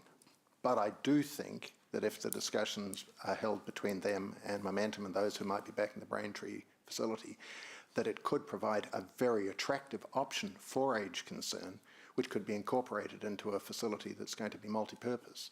And so I just wanted to know to what extent, I guess, age concern, as they are clearly submitting in favour of option 2, are aware of all of that, because that would certainly have quite an impact on my thinking. They are absolutely open to those discussions. They are aware of the discussions. The other thing I think Council may want to consider is Councillor Sarah's points made earlier, that we keep looking for another opportunity in terms of not making a decision on what to do. We keep looking for something better. So there will, whether delaying this and what impact that has on the community. So the dilemma that staff have is that, we've had reports that tell us we have a shortage of community space in the city. You've asked us to look at options and solutions. We know that the Celebrating Age provides, significant space for not only elder services, but for a whole range of community uses. The points that you're making, Councillor McIndoe, are really valid points. Obviously we've had the same conversations with Momentum. A project of this nature, we know, doesn't stand up in a year's time. You're looking at a project that's going to take at least 3 to 5 years. We can't guarantee that the funding's going to be, forthcoming. And so we're left with a building in Victoria Street that remains wrapped and scaffolded, or we demolish and have a shortage of space. So we've come up what we think is the most appropriate recommendation. But clearly there are a whole lot of things that we could continue to consider, and that will be a choice of a decision of this committee. Thank you. Yeah. I just feel we're being asked to do something. I'm going to speed run these, and I hope that they're kind of yes, no questions. I feel like we've gone round and round a bit, and I just want to be really clear on this. So option 1 was keep the building, but it'll be unoccupied, and the annual cost will be about 170k, but it could be up to 10 years before a commercial development would be viable? Yes. Great. Option 2 was keep the building, do the minimum renovation work, which would cost us $3.8 million over 3 years, and that includes age concerns lease for 2 years. Yes. Great. Option 3, keep the building, do the renovation and reconfigure it. Vague numbers, 3 to 6 million? No, 6 to 9 million. Yes. Okay. And then option 4, demolish the building. Demolition cost is about $1 million, but then we have to fund age concerns lease ongoing until we find them an alternative. Well, Council could choose to cease the lease in 25 and not provide space for age concern. That is an option available to you. It's potentially not ideal, but... Yeah, okay. Okay, I just wanted to make sure that I definitely followed this. Yeah. Councillor Mark, you haven't asked the question. Thanks. allow that. Thanks, Chair Kesh. I'm pleased that Councillor Louise asked that question as well, because I had all those numbers written down, and thank you, because some clarity. But mine goes to the services that are provided at the facility, and if I'm out of line or off point, just pull me in. But could other areas like libraries or neighbourhood houses provide some of these services for aged concern? Or for what's going on in there? Sorry to be so ambiguous or general, but No, they couldn't. no, not without funding. Right. Okay. So okay. No. Thanks. So they need their own space, essentially. Services being provided. They have contracts with central government to provide aged concern services. That's a national kind of service that gets provided. Madam Chair, I'm just going to signal that at the break I might be working on with others an amendment. Sure. Councillor Mark, did you have any other questions? No? Okay. All right, so we're going to break. We'll give it 15 minutes because there's a couple of questions that need answering as well. So we're back at 11:20, please.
If we can, please have the motion on the board. There has been a slight addition to it.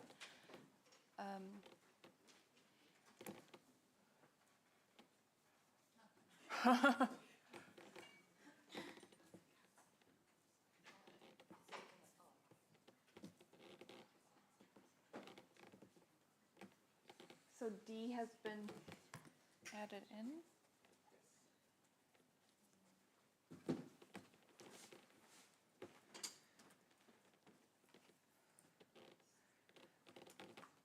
Now, there was a question before the break that Councillor Ewan had asked.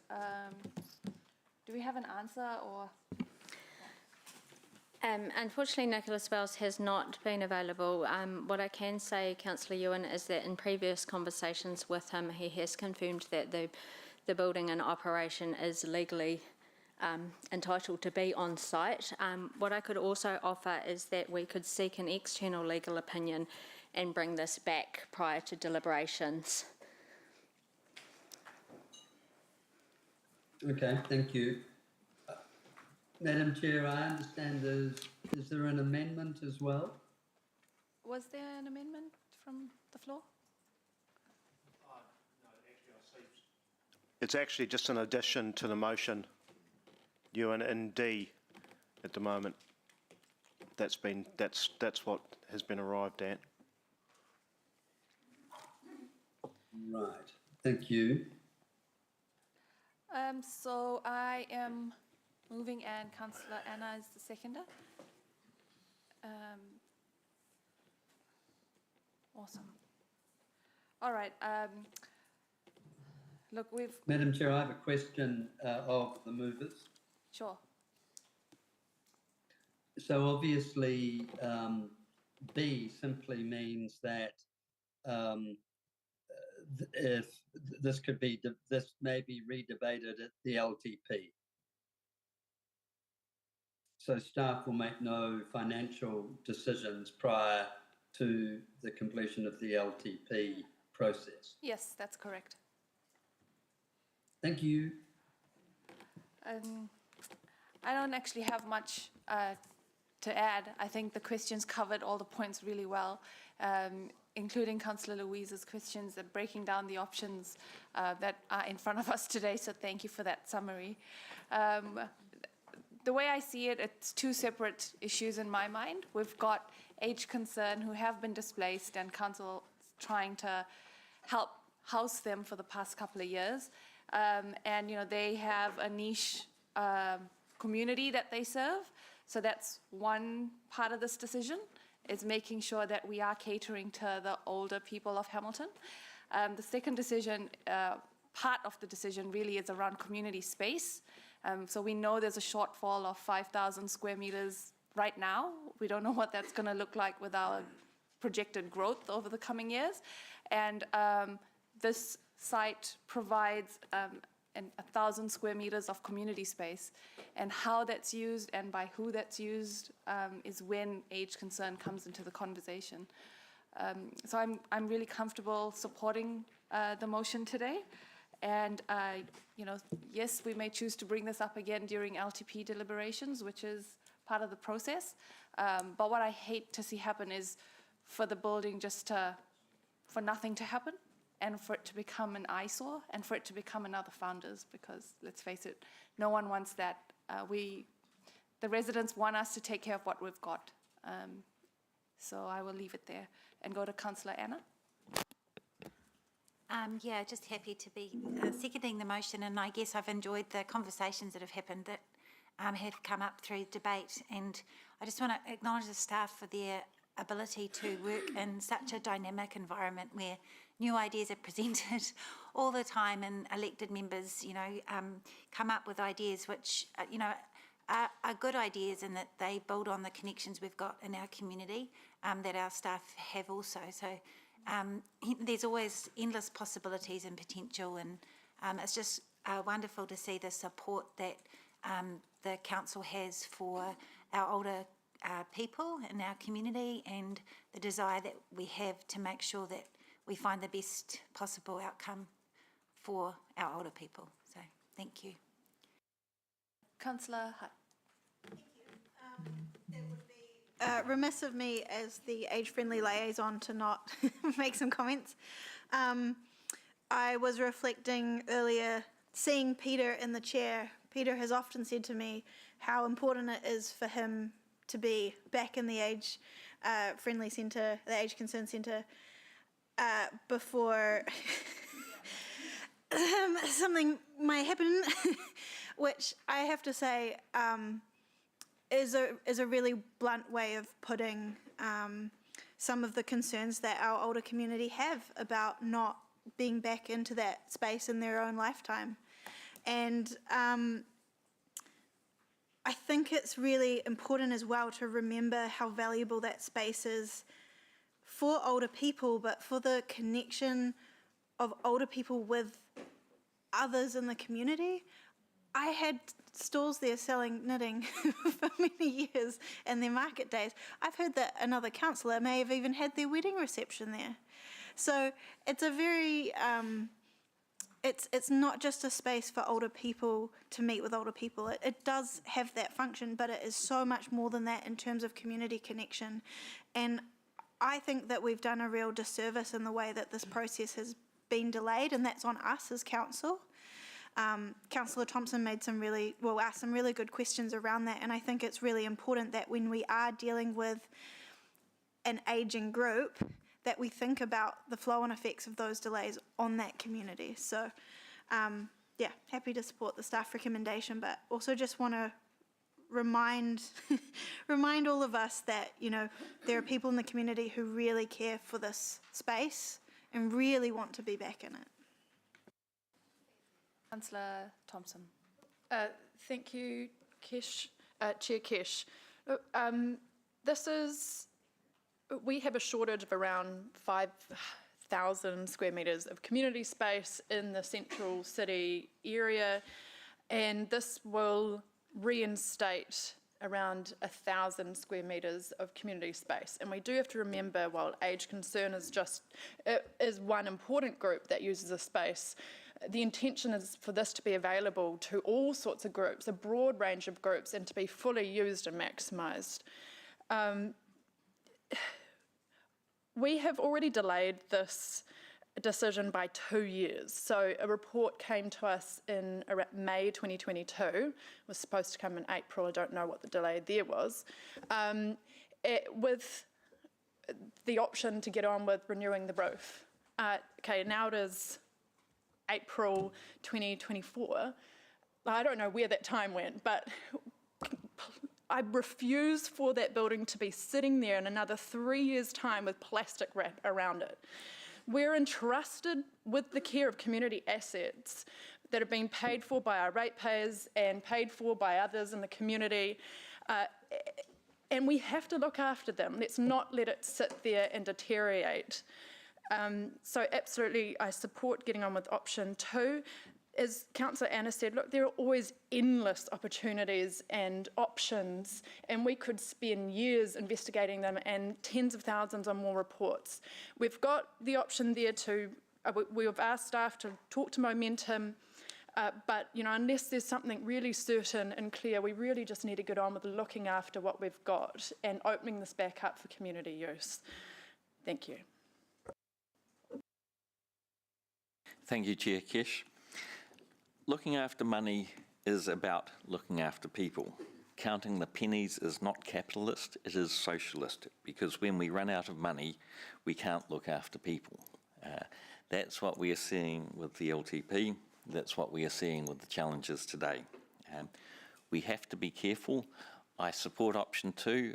I want to give Age Concern confidence that we are going to look after them, and we are going to do that today. But it is still right to keep our options open, see if there are better opportunities, see if there is better value, and to look at budgets like the 3.5 million and see if there's any savings, because if we do make savings, we can then help other people. So what we're doing is the right thing. I support this option. Councillor Taylor. Chair Kesh. Yeah, look, I'm reasonably happy with the proposal there. I acknowledge that there's a need for community space. I acknowledge a lot of people care about the Celebrating Age Centre and are really keen to get back there. But just as there is a need for space, there's also a need for us to spend our money wisely. And before we commit to $3.5 million coming out of renewals for this project, I want to be sure it's well spent.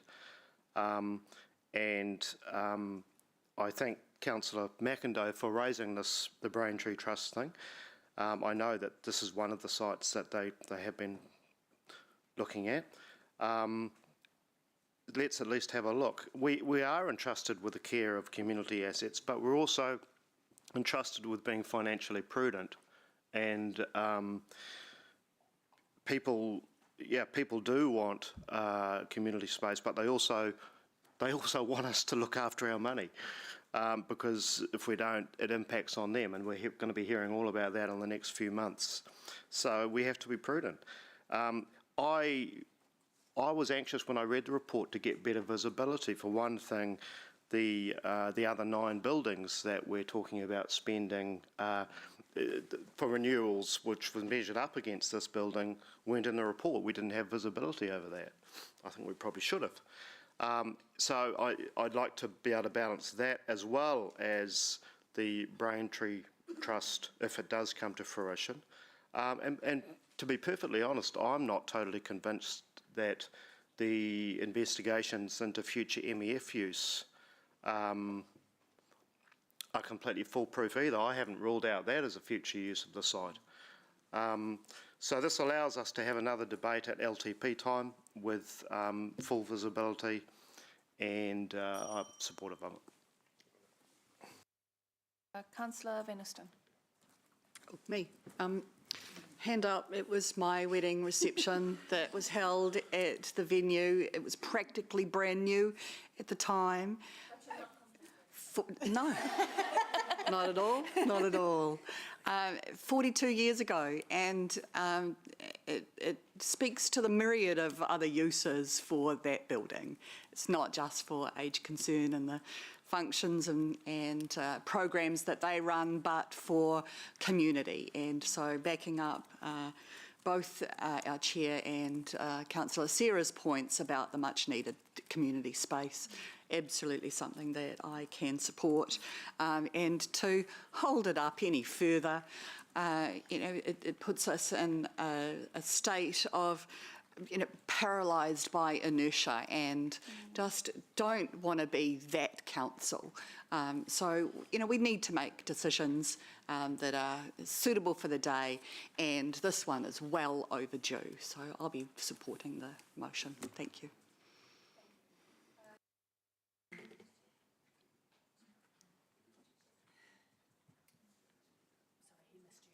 Councillor Wilson. Yeah, thanks, Madam Chair. Look, I intend to support the motion on the table.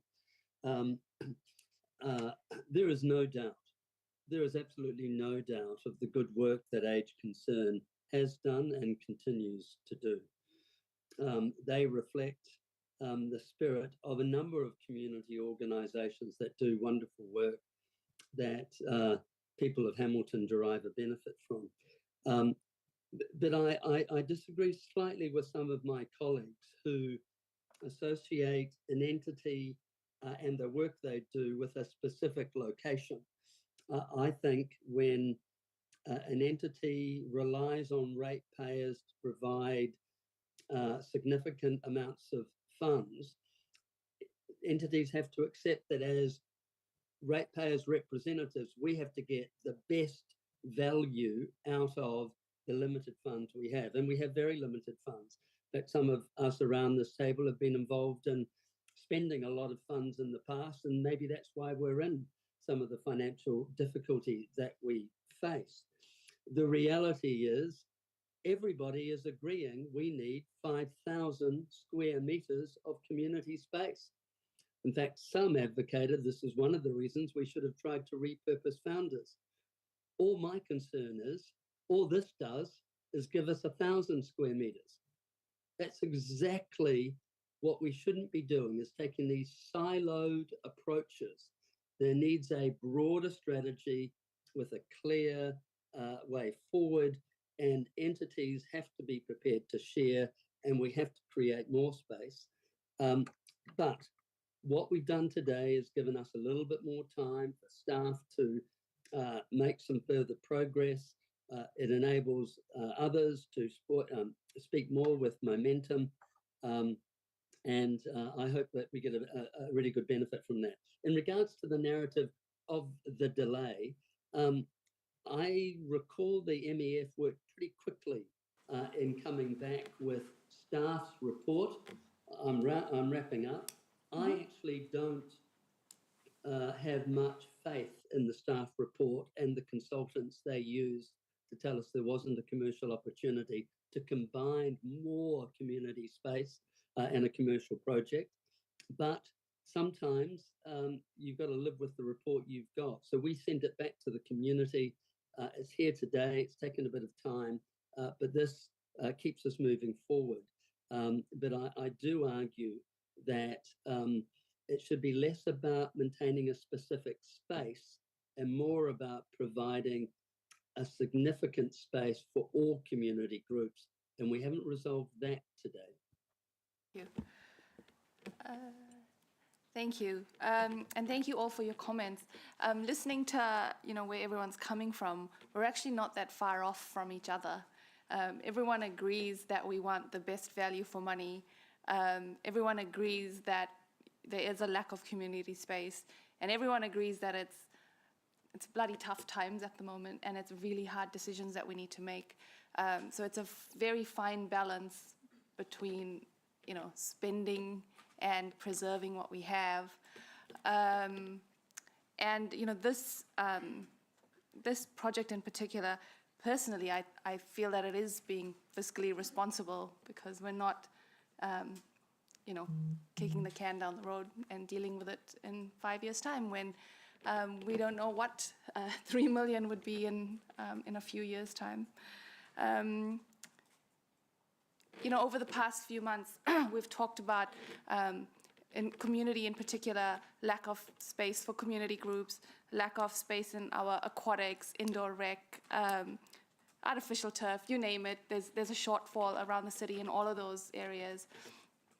And we don't have a lot of new projects in the LTP for those reasons, our financial constraints. But I just wanted to highlight that, community is what's keeping everyone happy and liking to live in Hamilton. And it's only just a very, very small sliver of our total spend. So I just wanted to remind everyone, if you look at our capital spend, it's probably only, I'm going to ask Chris Allen for the real figures, but I heard that it's about 2% of our total budget. So just keep that at the back of your mind going forward. Thank you. We'll go to the board on the vote, please.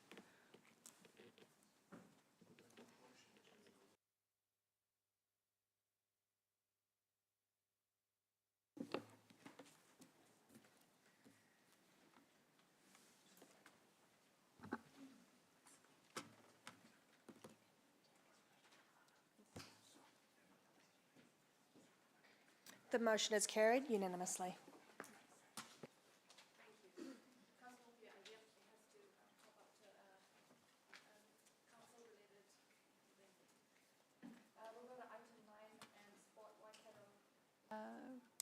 So we're taking it as read? Yep, we're going to take that as read. If there's any questions, staff are available to answer that now. Where's my board? Councillor Taylor? Yeah.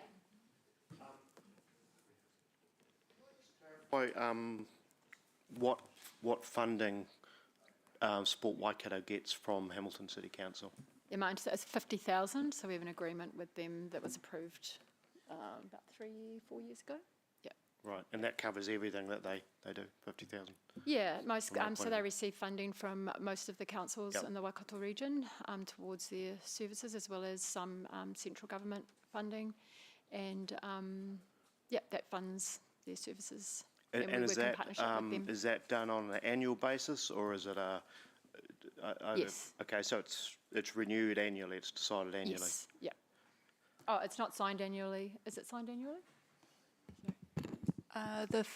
Just to answer your question, Councillor Taylor, the first agreement was signed up to for a period of 3 years, and we've just signed a 1-year renewal, and it will be up for renewal again in 24-25.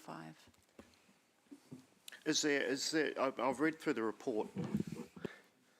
I suppose I'm still not totally clear exactly what we're getting for our 50,000. Is that broken down anywhere, or is it going to be? So, I mean, yeah, well, I guess that is when it's split between all those, so different councils, there is a collective approach. So, I'm sorry, don't quite understand your question. So. Oh, I'm wondering where our 50,000 bucks goes. Well, yeah, okay. So, there's a lot of collaborative projects, like an example is the Waikato Regional Water Safety Strategy. Where we partner with them for a lot of things, and sports clubs, regional sports organisations, funding and advocacy, funding for initiatives, professional development. I mean, there's a lot of, obviously they collectively work with a whole lot of councils to do for the outcomes. But. So I do a lot of work working with schools, we had our play advocate here for 3 years as well. That was funded by Sport New Zealand, but in partnership with Sport Waikato. They work with schools, they work with all of the codes.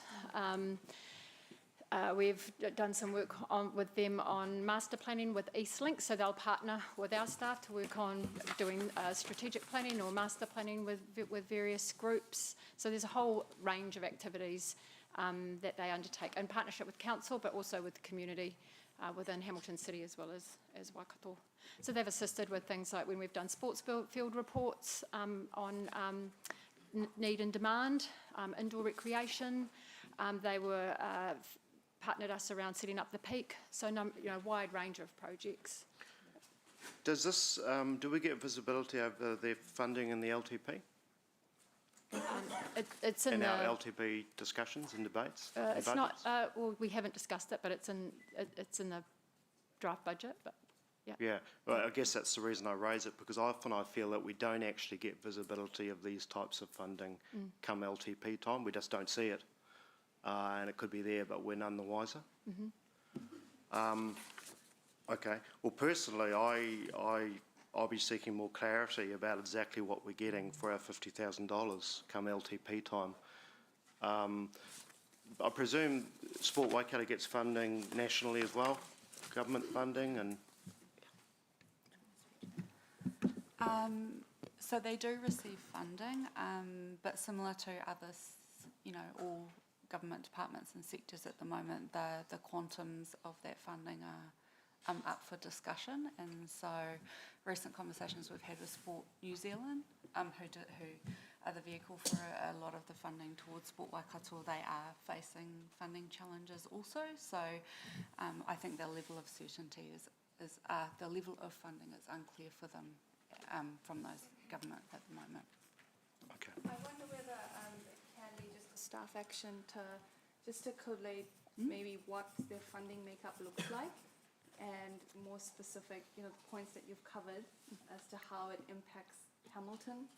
I think that's what you're thank you, Madam Chair. That would be really useful. Yeah, just on how, because we get their strategy, we get what they're doing, but just their direct impact on us, essentially. And the context I'm really asking, Madam Chair, is that we are governors and we're responsible for all the funding that we approve.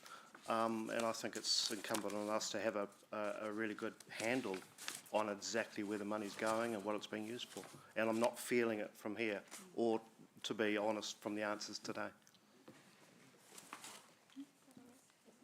Thank you. Councillor Pike. Yeah, I guess just going on the back of Councillor Taylor's questions, just is there a way we can get a better understanding of the change in programs that Sport Waikato used to deliver, such as, green prescription, the active schools, all those kind of really face-to-face deliverables that they used to achieve, and how that's kind of diversified,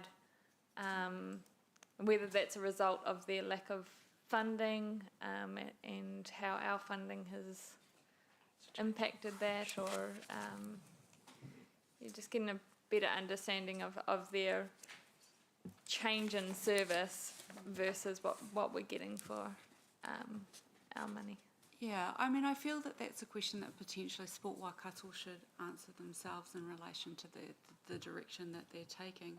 But what we have said, there was certainly a request from councils to act and advocate more strategically, so around investment in regional facilities, spatial planning, you know, and things that impacted the region, and so they have responded to those demands of council. So I you know, I think probably Matthew, Amy would be better able to speak to the on the ground, the activators in schools and green prescription. But from our perspective, they certainly are doing a lot of work for us in that. As Helen said, working with the codes, working nationally, regionally, to kind of identify the gaps and to understand the gaps and advocate for better, more aligned decision making across sport and recreation. Okay, yep, thank you. So the staff recommendation on page 43 to receive the report. Our sports ambassador, would you like to move that? Yeah. Sure, and would anyone like to second? Councillor Maxine. No other questions, so over to you if you've got any comment. Thank you. For the opportunity.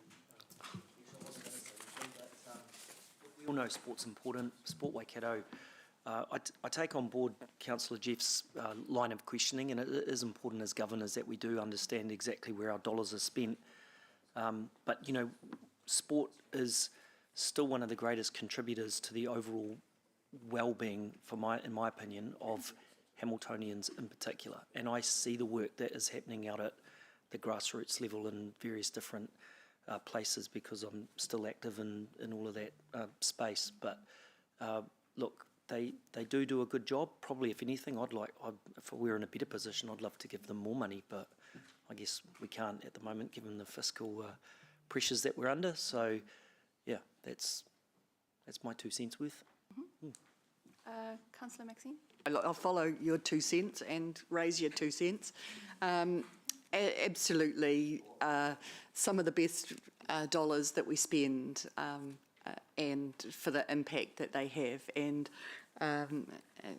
Councillor Taylor raises good questions that we need to interrogate, but I can see from their report the number of schools that are impacted in Hamilton by the programs that they are that they're promoting.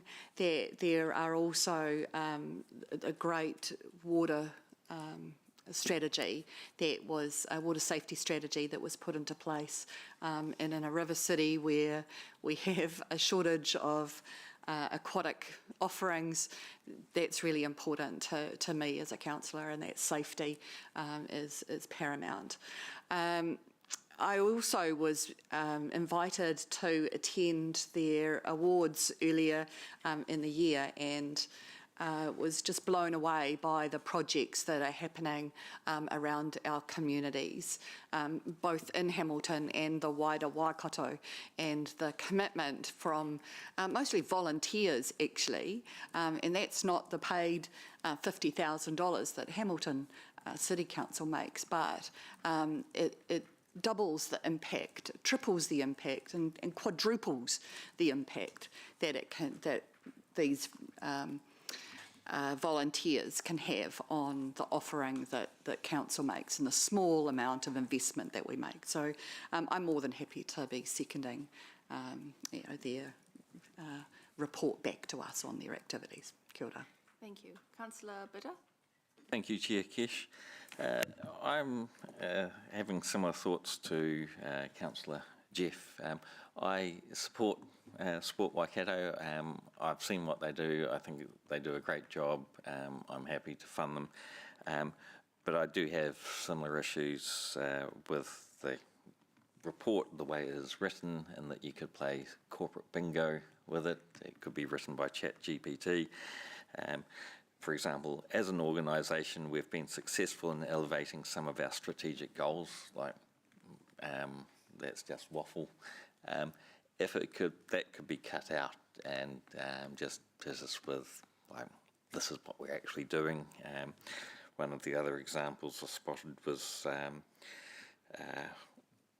Waikato Hockey having commissioned a report to increase their opportunities. Like, that's a nothing statement. So I think that's what we're looking for as governors. Let's cut the waffle, stick with the facts. Yeah, I found the report, I guess, pretty comprehensive in the, things that they have covered off in it and the range of work that they're engaged with. So I felt that I was pleased to read of all the work they do.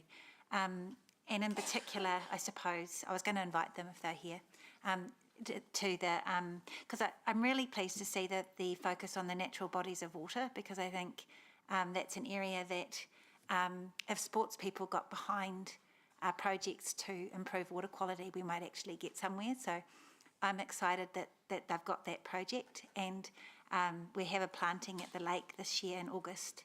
So I was going to ask them to come along and promote it, but they're not here, but they might be listening. So yeah, that's my plug. And just thank them for all the work that they do. Thank you.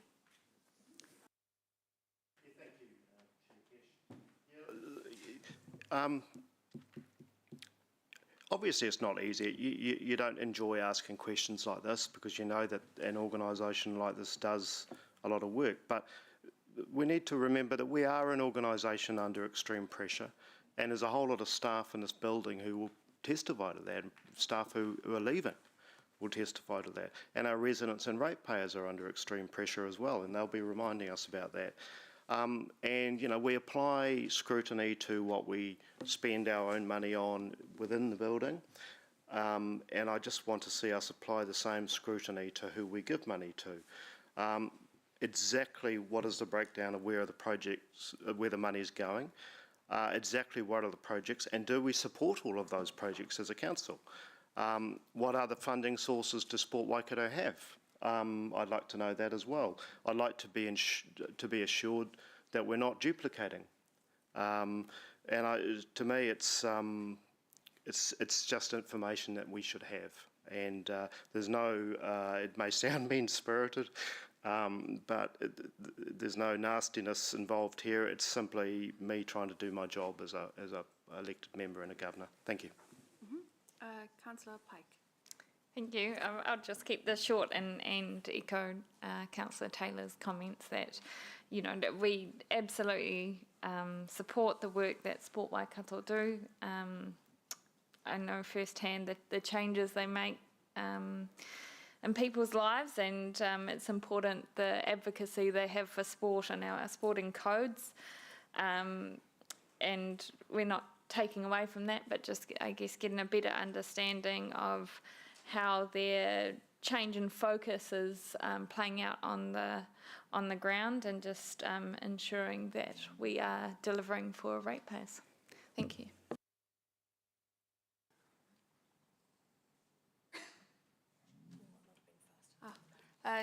Deputy Mayor Angela. Thanks, Chair. I just wanted to support Councillor Van Oosten and her comments made in debate. One of the key strategies that this council has is that we have a mandate to create a fun city with lots to do, and Sport Waikato do that, and they do that on our behalf. I'm comfortable that the funding that we give them and that the report that they give us every year delivers on those outcomes for tens of thousands of people, particularly children, I think. So I think what we should continue to keep in our minds as we move through the LTP. And accepting these reports is that strategy of a fun city with lots to do. And of course, we put massive investment, don't we, into all of our sports fields and parks, and we know that the pressure that has on the city, and we need more investment in our sports fields and parks. So I'm very supportive of the work that they do for us to maximise that investment. I just wanted to respond to Councillor Bidder. While I agree always with less words and more brevity in reports, and I'm the sole proponent of plain English, I don't think that we get that through criticising report writers in this chamber, because those are human beings and his staff. So I don't think that was appropriate, but I didn't want to point of order at the time. But yeah, great report, great metrics and KPIs, very supportive. Thank you. Councillor Thompson. Thank you, Chair. I'll wait. Yep, thank you. So I think Sport Waikato does excellent work, and for $50,000, actually, there's a lot of other money that goes into that organisation, and for $50,000, I think the city is getting good value. I support having, say, some clearer or further information and for elected members to feel comfortable they understand what Sport Waikato is doing. But I guess I wanted to speak. Sorry, I'm waiting for other elected members to stop speaking. Thank you. But the reason I decided to speak was that we also just need to be careful that we don't end up micromanaging and actually duplicating work by having one of our staff members, or spend a lot of time doing extra reporting and spending more time, then doing this monitoring work. So, yeah, I just want to caution against that, and also against having. I worry that we ask lots and lots more questions and say we want more detail, and reports don't have enough, and then we end up with like 200-page, agendas, or 1,000-page agendas sometimes. But actually, we've got massive issues we're dealing with as a council, and I don't think realistically we have time to dive really deeply into everything. We've got to select what we're doing from a governance body. So, absolutely, we want to understand that the money's being spent well, but let's not overdo it in terms of then creating a whole heap more work for everybody as well. So a balance is what I'm just indicating. Councillor Huaki.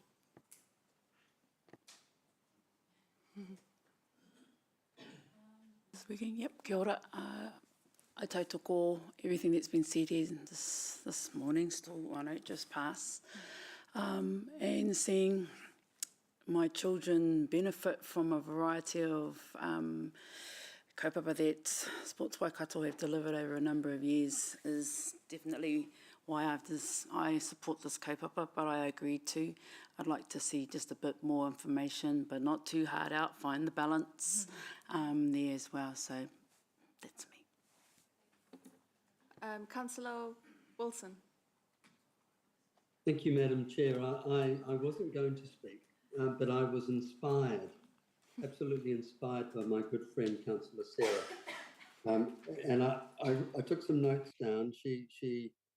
Councillor Sarah highlighted that sometimes we shouldn't ask too many questions and ask for too many reports. I remind the Chamber, and I remind Councillor Sarah, you are frequently very detailed. Point of order. Hang on. Sorry. Point of order. My comment for because I believe, sorry, would you like clarification of my point of order, Chair? Yes, please. I believe that the elected member is misconstruing or misleading the Chamber of what I just said. Councillor Wilson, what was your point? I was simply making an observation that I found it slightly ironic that critiques of asking detailed questions and additional reports that trigger considerable amount of staff work was coming from my good friend Councillor Sarah in light of her frequent activity in that area. My complaint was that he said we should not be asking for more reports or questions. I did not say that, but I was saying sometimes we do, and we create we've created a culture, was my message, of having very long and detailed reports because we keep pressing. So that's Thank you. Councillor, so- Sarah, I can honestly say I was trying to be light-hearted in this comment. I appreciate your reaction. It got more attention than it probably deserved. Yeah, it did. Did you have anything to add? Well, yes, because she interrupted my time. I think I better start again. I disturbed your flow. But I'm not. You haven't ruled on the point of order. Councillor Sarah has a valid point, so please, if you can refine your points, Councillor Wilson. Yeah, look, getting more serious. Look, I support any councillor asking questions regarding any report that comes in front of them, particularly when it has to do with spending. And I think by asking the questions right now, we're sending a really clear message to the community that just because we funded worthwhile projects in the past doesn't mean we can continue to fund them. I think elected members are all realising that some of our own decision making and spending appetites in the past have helped to our financial predicament, and I include myself in that. And we as now responsible governors are realising that we as a council are financially limited. And I think every time we have to question, is this something that we should be doing? Does it provide the outcomes we aspire to? Is it what we think ratepayers want? Now, that's not just specific to Sports Waikato, it's to every organisation. So my final comment is, every organisation reporting to council or asking for funding has to realise that we are now looking at it much, much closely on every issue, and they need to be debated, and our colleagues have to accept that that's good governance. Thank you. I just wanted to actually add, in the report, I don't know if you remember a while ago, a group spoke to us about disc golf. It's mentioned in there that there's a possibility of Porritt Stadium being used for disc golf, which I thought was quite interesting. Look, Sport Waikato, we've had a lot to do with them in recent years, and it's actually a shame because Matthew Cooper is usually here to answer all our questions, but and he was meant to be, but he couldn't come in today. So I want to thank Councillor Taylor for raising those questions, and I think, like he said, it's not, anti-Sport Waikato. It's actually something we should be questioning with every decision we're making. So. Personally, I'm our rep on the Peak board, and there's a Sport Waikato rep that sits alongside us at that board level, and the contribution that they make it's amazing because they've got an overview of the entire region, what's happening around the country essentially, and how to best make it work for Hamilton. And they have helped with our audits to get us to a point of decision making in terms of our indoor rec, aquatics, and artificial turf. So that was all driven by Sport Waikato as well. So yeah, they do a lot, and but I do also take the point about looking at every spending line, and our LTP deliberations will be a very long one, but totally supportive of us doing that. Thank you. Councillor Mark, did you have anything to add? I've been sitting here thank you, Chair Kesh, I've been sitting here trying to conjure up what I can say and write a reply and come out with all of the most corniest sports analogies that I could possibly come up with. And I actually might play this one like a cricketer and just let it go through to the wicketkeeper because I've got nothing. So Look, I take on board what everyone said, but look, the Sport Waikato do a fantastic job, and maybe just some refinement around report writing might be a little hint in their direction or something like that. But when you see what they're doing down at, as I already said, at grassroots level, out in clubs and organisations, you know, they're creating the future. They're helping to create future sports stars, and for 50k, we're getting off pretty lightly. So, yeah. Anyway, that's all I'd say. Yeah. Thank you. And we'll go to the board to vote, please.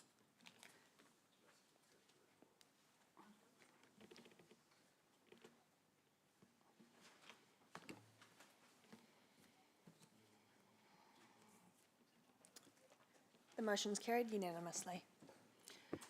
We've got one item to go. Does anyone need a 5-minute stretch, or can we? Yes. We can keep going? Yep. So item 10, Ashurst Park reclassification.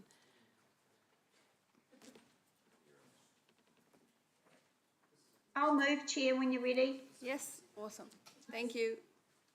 Did someone say something? Yep.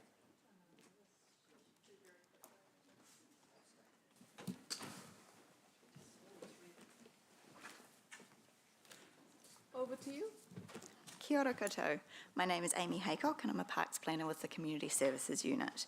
With me today is Joanna Van Woolraven. You've already met her, Team Leader Planning and Policy. The reasons for the reclassification have been discussed previously in a number of reports. The purpose of this report today is to seek approval from the committee to reclassify a portion of Ashurst Park from Recreation Reserve to Local Purpose Community Facilities Reserve. The decision sought today from the committee is to receive the report and approve the reclassification of that portion to the north of the Te Rapa Sports Drome. So I'll take the report as read and am happy to take questions. Thank you. Any questions, please?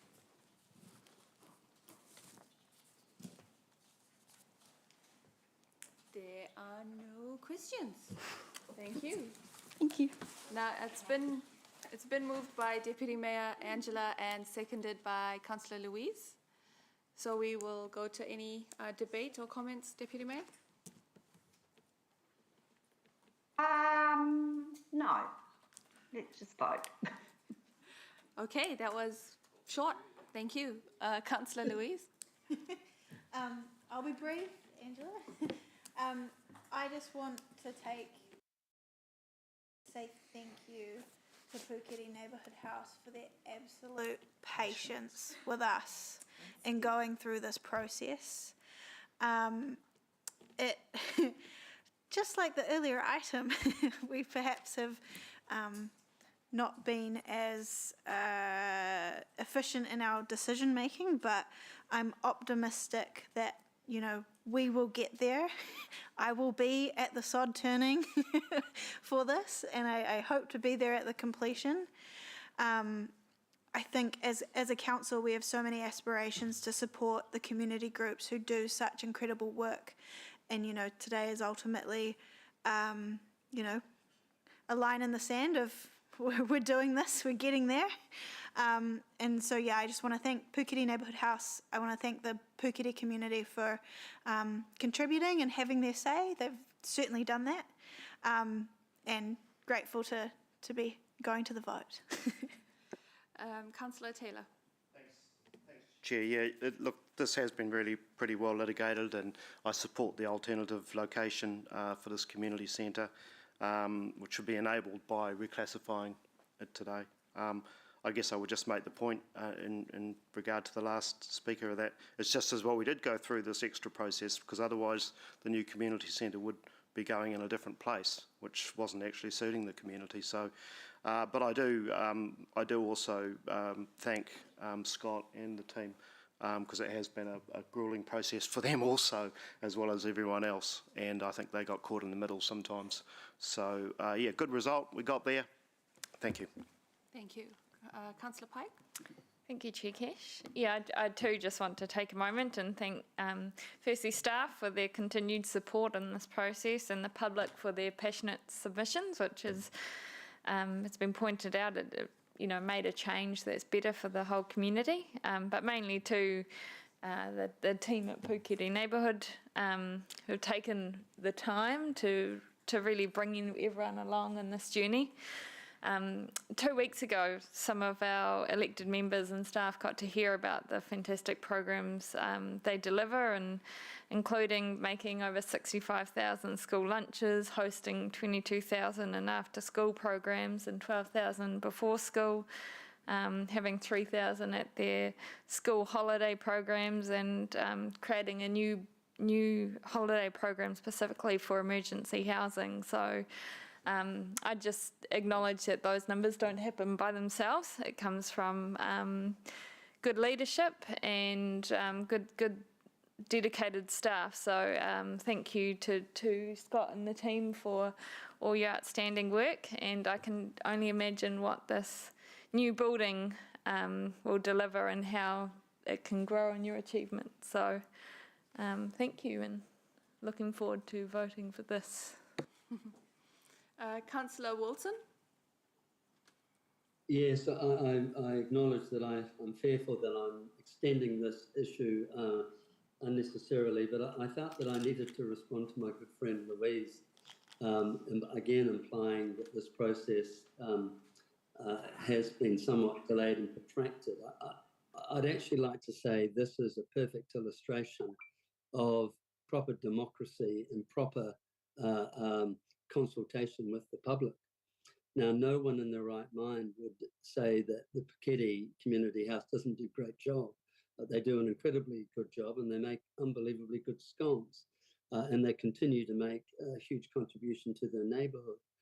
But when they looked at expanding and moving across to the other side of the park, rightly so, a number of people raised concerns. And we should be celebrating a democracy that enables these people to express their concerns. And we should be celebrating again a democracy that enables a positive outcome, right back to where I personally felt we should have been right from the beginning. So I, for one, am never going to apologise for a proper process. And I think the public are the winners. I think we get the continuation of a great community provision in a new facility in the right location. And I think that's a great outcome and should be celebrated. Thank you. And I don't actually have much more to add. Councillor Anna and I did visit Puketi, I want to say last week, maybe it was the week before. And, you know, we got to see firsthand, oh, that's right, it was a teacher-only day. So we turned up and there were all these kids everywhere, and we're going, do you run programs on weekdays too? And, you know, that's the position of the community house is so deep in the community that they can respond to a teacher-only day. And, you know, that was really cool. So, yes, it has been a process. And again, you know, thank you to the community, to the residents who did have their say. And really glad to see this go through. Thank you. Deputy Mayor, was there anything you wanted to add? Yeah. Yeah, it's a little interesting, some of the comments that we're hearing. Look, this process is simply about the reclassification of an area of the park. It's a process that under the Local Government Act we have to go through. We went through it.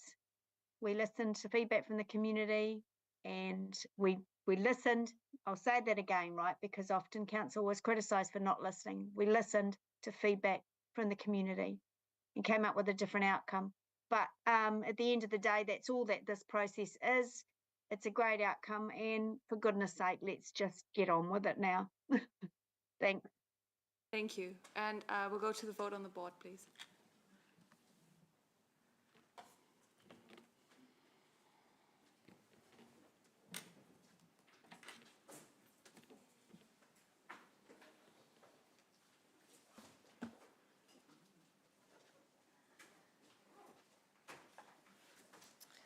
The motion is carried unanimously. Thank you. Thank you, everyone. That brings us to a close. Oh. Is it for me or for the item?